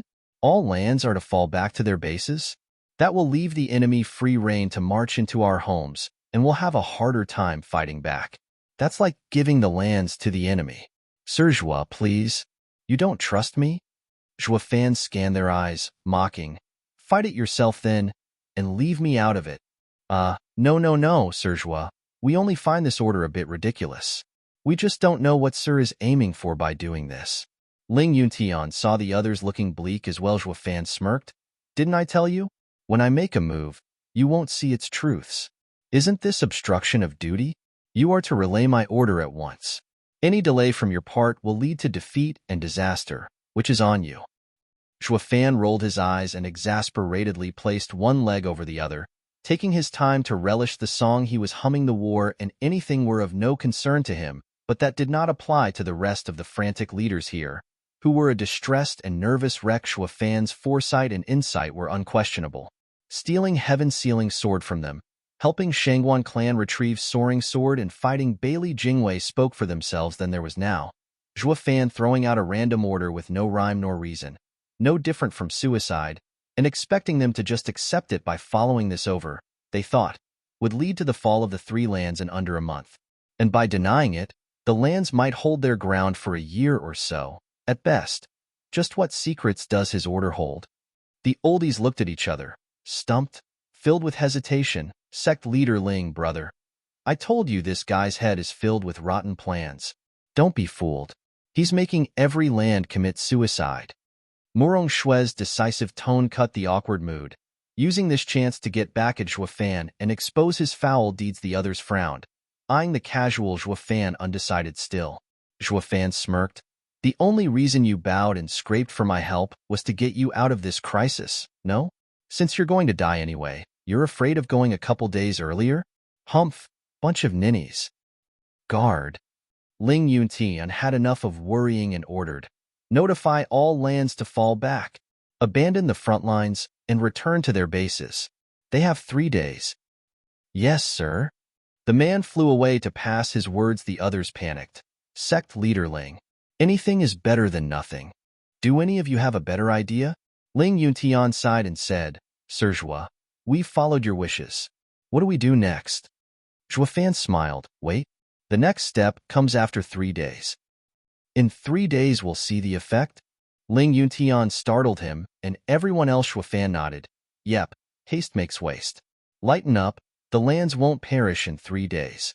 Also, since you trust me, I will cooperate on my side as well. Zhuafan turned serious and gestured for a merchant guard to lend him his ear. You can go back and report to Wu Randong at once and restore the company in the central area. No, in every other land than northern lands that is at war. So soon? But with the lands at war? It's only war that offers us unique opportunities. While the factions fight, we may still be walking in shadows, but we will expand greatly from it as well. Once dust settles, the chance will be missed as well. Zhuafan's eyes flashed. Pay particular attention to the central area and move fast and hard. I want Bailey Jingwei's worst nightmare to come alive before his eyes. He won't be able to stop it then. Ha ha ha. The man nodded and bowed. I obey, sir. He took the other caravan guards and left. Watching them go with such haste, Ling Yuntian was bemused. Sir Zhua, I had our own men work in tandem with your movements. Devil Mountain may be a hidden sect and doesn't involve itself in mortal affairs, but it still holds sway among mortals. I had them make contact and help you stir some trouble for our dear friend Bailey Jingwei. Truly? Ling Yuntian lit up with joy and bowed. I am most honored to have the great Devil Mountain offer assistance. Thank you, sir, for everything. The others were also happy they made the right choice in putting Zhuafan in the lead of the Alliance's army. He even got his sect involved, which was a cause for celebration. Zhuafan was modest. It's nothing, just a few mortal forces. Though my sect is hidden and away from mortal affairs, ha ha ha. It's not to help you by any means, just expanding my power while I'm at it. I'm not a soup kitchen, so I don't work for free, ha. Zhuafan rolled his eyes, while Murong Shui stared intently at him, like looking at a criminal. Your game won't work, not while I'm watching your every move. In Western lands, Alliance leader Luo Yunhai with Zhuge Changfeng, Lung Wuchang, and Yu Ming were in the commanding tent discussing plans with the Sai people. It's been 3 long days of analysis and scouting. Do you have any idea how to fight the enemy? Luo Yunhai looked haggard as he turned to his aides. The 3 shook their heads in helplessness. Yu Ming was the most versed in military and pointed at the enemy camp on the map. The enemy is Zither Sword King, of no military background and knows nothing about leading soldiers. Their ranks aren't tight either. Anyone else would have had an easy time fighting them, but they have the advantage in power. Their 20 million men are most experts, with Zither Sword King the strongest of them all, able to fight thousands. No matter what tactic, what maneuver, what trap we use, their power will mow us down with a frontal assault each time. Yu Ming glanced at Lung Wuchang. Don't look at me. Since you can't figure it out, you think I can? My opponent ain't any weaker than yours. Lung Wuchang sighed and shook his head. All strategy is based on overt and covert tactics. Overt regards formations, while covert hide intentions to a sinister outcome. However, while Zither Sword King leads the army, a practitioner, the strategist is none other than the best official in the central area, Bailey Jingwei. He is skilled in overt and covert alike. It's impossible to grasp any weakness to exploit. I have taken a look at the situation, and Bailey Jingwei has made his deployment unbreakable. The only chance I can gather is from the rear. Rear? Yes, he is attacking the 4 lands with an army each, so the lands would have no time for anything else, a masterstroke. The 4 lands can no longer take care of each other in this case. But it's also because of this that he leaves his back open. We need to make a commotion in his rear, and will force him to withdraw in panic. Lung Wuchang spoke solemnly, pointing at the map. However, all paths out of the 4 lands are blocked. Who will reach his rear? That's why the only weakness can't be leveraged. Bailey Jingwei's armies march with all their might upon us, trapping us and leaving us no room to win. Chapter 1047, Heaven's Secrets. Chapter 1047, Heaven's Secrets. Proofreader, Papatonks. Luo Yunhai overlooked the tactical map in deep worry. Yes, with the 4 lands under attack, making use of the front to gain any semblance of success is an impossibility. Sirlong, is there any chance whatsoever that we can attack the central area's heart? Rumors, divide and conquer, or any tactic to raise doubts and crumble their military offensive. Well? Lung Wucheng shook his head, turning to Zhuge Changfeng, passing the baton. Clan head, Zhuge Changfeng has once been an empire's prime minister. He is much better suited for this. Ha ha ha. Luo Yunhai looked on to Zhuge Changfeng with hope. The Luo clan's great steward Zhuge Changfeng rolled his eyes and sighed. Sirlong, you're so sly, knowing there's no solution yet dragging me into this. Are you mocking me? Lung Wucheng lowered his head with a grin. Steward Zhuge, there's no weakness we can exploit inside their hearts either. Luo Yunhai's eyes shook and his heartfelt. Zhuge Changfeng pondered before sighing. Clan head, forgive my incompetence. The Sword Star Empire has been a baffling nation since inception. Normal tactics don't work on it. In normal empires, the emperor would be in constant dissent with his officials, one side striving to better the other. And while a direct military offensive would show little result, inciting the enemy court would pit them against each other. Luo Yunhai knew this all too well. His godfather was a victim of it.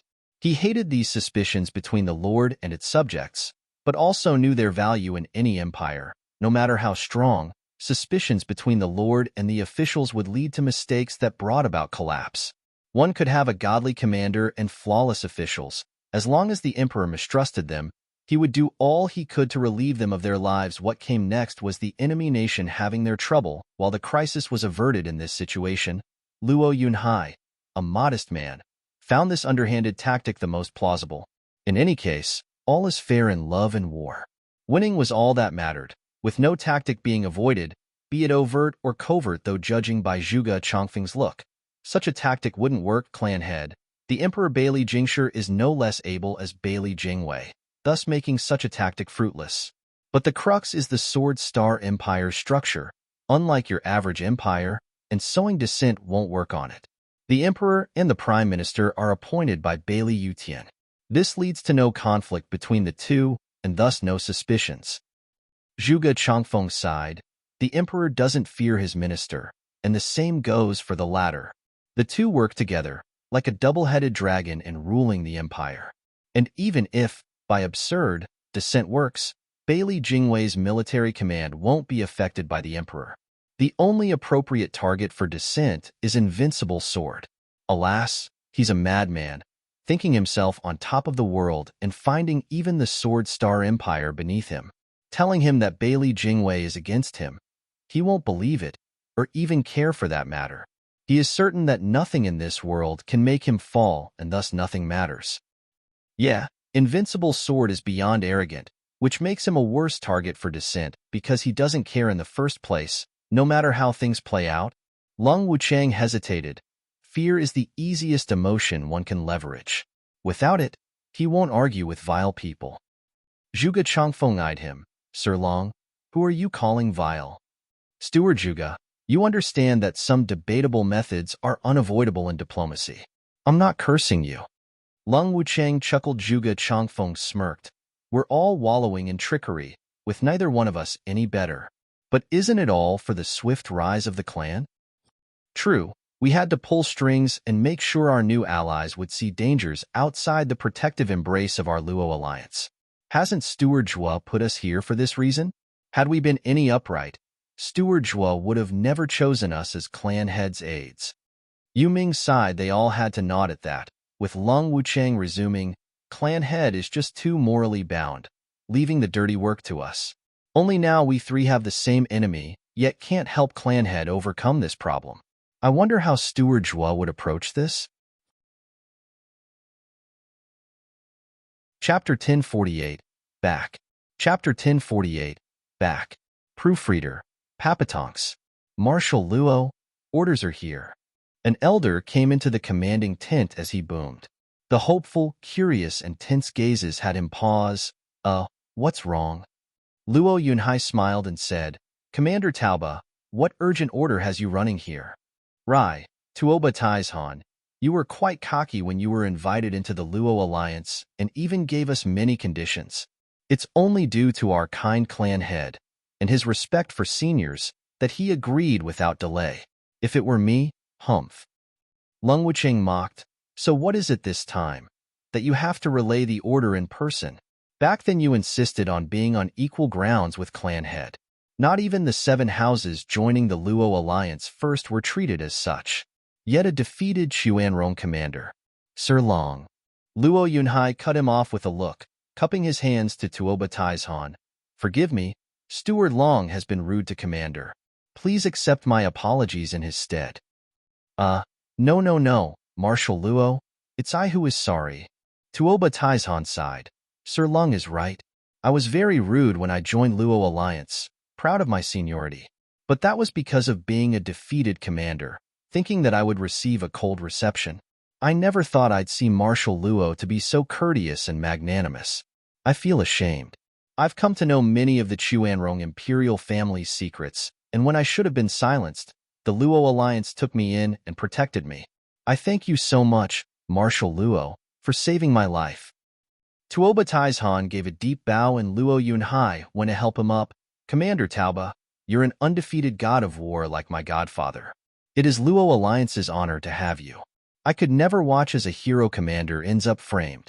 Commander, you needn't trouble yourself over such small things. Tuoba Taizhan was touched by Luo Yunhai's respect and grabbed his hand. Luo clan's righteousness is without equal. Commander, you're exaggerating. Luo Yunhai smiled, then grabbed his hand hard. Luo Yunchang and Yuer were watching contentedly. Only Lung Wucheng remained unfazed. Speaking with Zhuge Changfeng, old man, you'd think the old commander would be as excited if he knew you had a hand in making the Xuanrong emperor wish him dead. Zhuge Changfeng shot him a sharp glare. Don't let clan head hear you. Let only us know of these dark things we do. The old coot was conceited when clan head invited him in, but now look at him. If not for clan head having a soft spot for him, and with us needing to expand our military, you'd think I'd waste time over this? Anyway, it's our duty to help clan head in his plans. The same thing Steward had done back in the day. The only reason my trick worked was because the Xuanrong emperor already had a bad impression of the old man. In the end, it's the conflict between lord and official that led to this. I only revealed the issue to him and helped him out. Or once the situation devolved anymore, they would be at each other's throats, and there was no saving we could have done. Even if clan head finds out at some point, I did it for the greater good. Lung Wucheng nodded. Who hasn't? Ha ha ha. Commander, you were in quite the hurry. What has you coming here in person? Luo Yunhai asked. Tuoba Taizhan started, and then recalled his mission, presenting a jade slip in anger. Marshal Luo, this is preposterous. I don't know what those leaders are thinking about sending such an absurd order. They want all the lands beside northern lands to fall back to their bases. Isn't it clearly making it worse? The defenses and arrays on the borders are our greatest asset. Leaving them behind will give the enemy free rein to cull us down at every turn. Just what are those guys doing? Is this true? Luo Yunhai gasped, reading the jade slip at once and his face sinking. Letting the enemy take our greatest defense is simply suicidal. Tuoba Taizhan nodded in anger. Precisely. Those morons haven't ever stepped foot on a battlefield, and now they start giving orders to us seasoned generals. Our defeat is certain now. Though even defending wouldn't assure a win, will at least last for a lot longer. Marshal Luo, you're the exalted Double Dragon's appointed chief of Western Lands' defenses before their departure. All of us will listen to you. What should we do? When the general's away, the Lord's orders can't reach him. Luo Yunhai threw the jade slip as he spoke harshly. No one with the slightest military common sense would ever follow such an idiotic order. They're treating war as a game.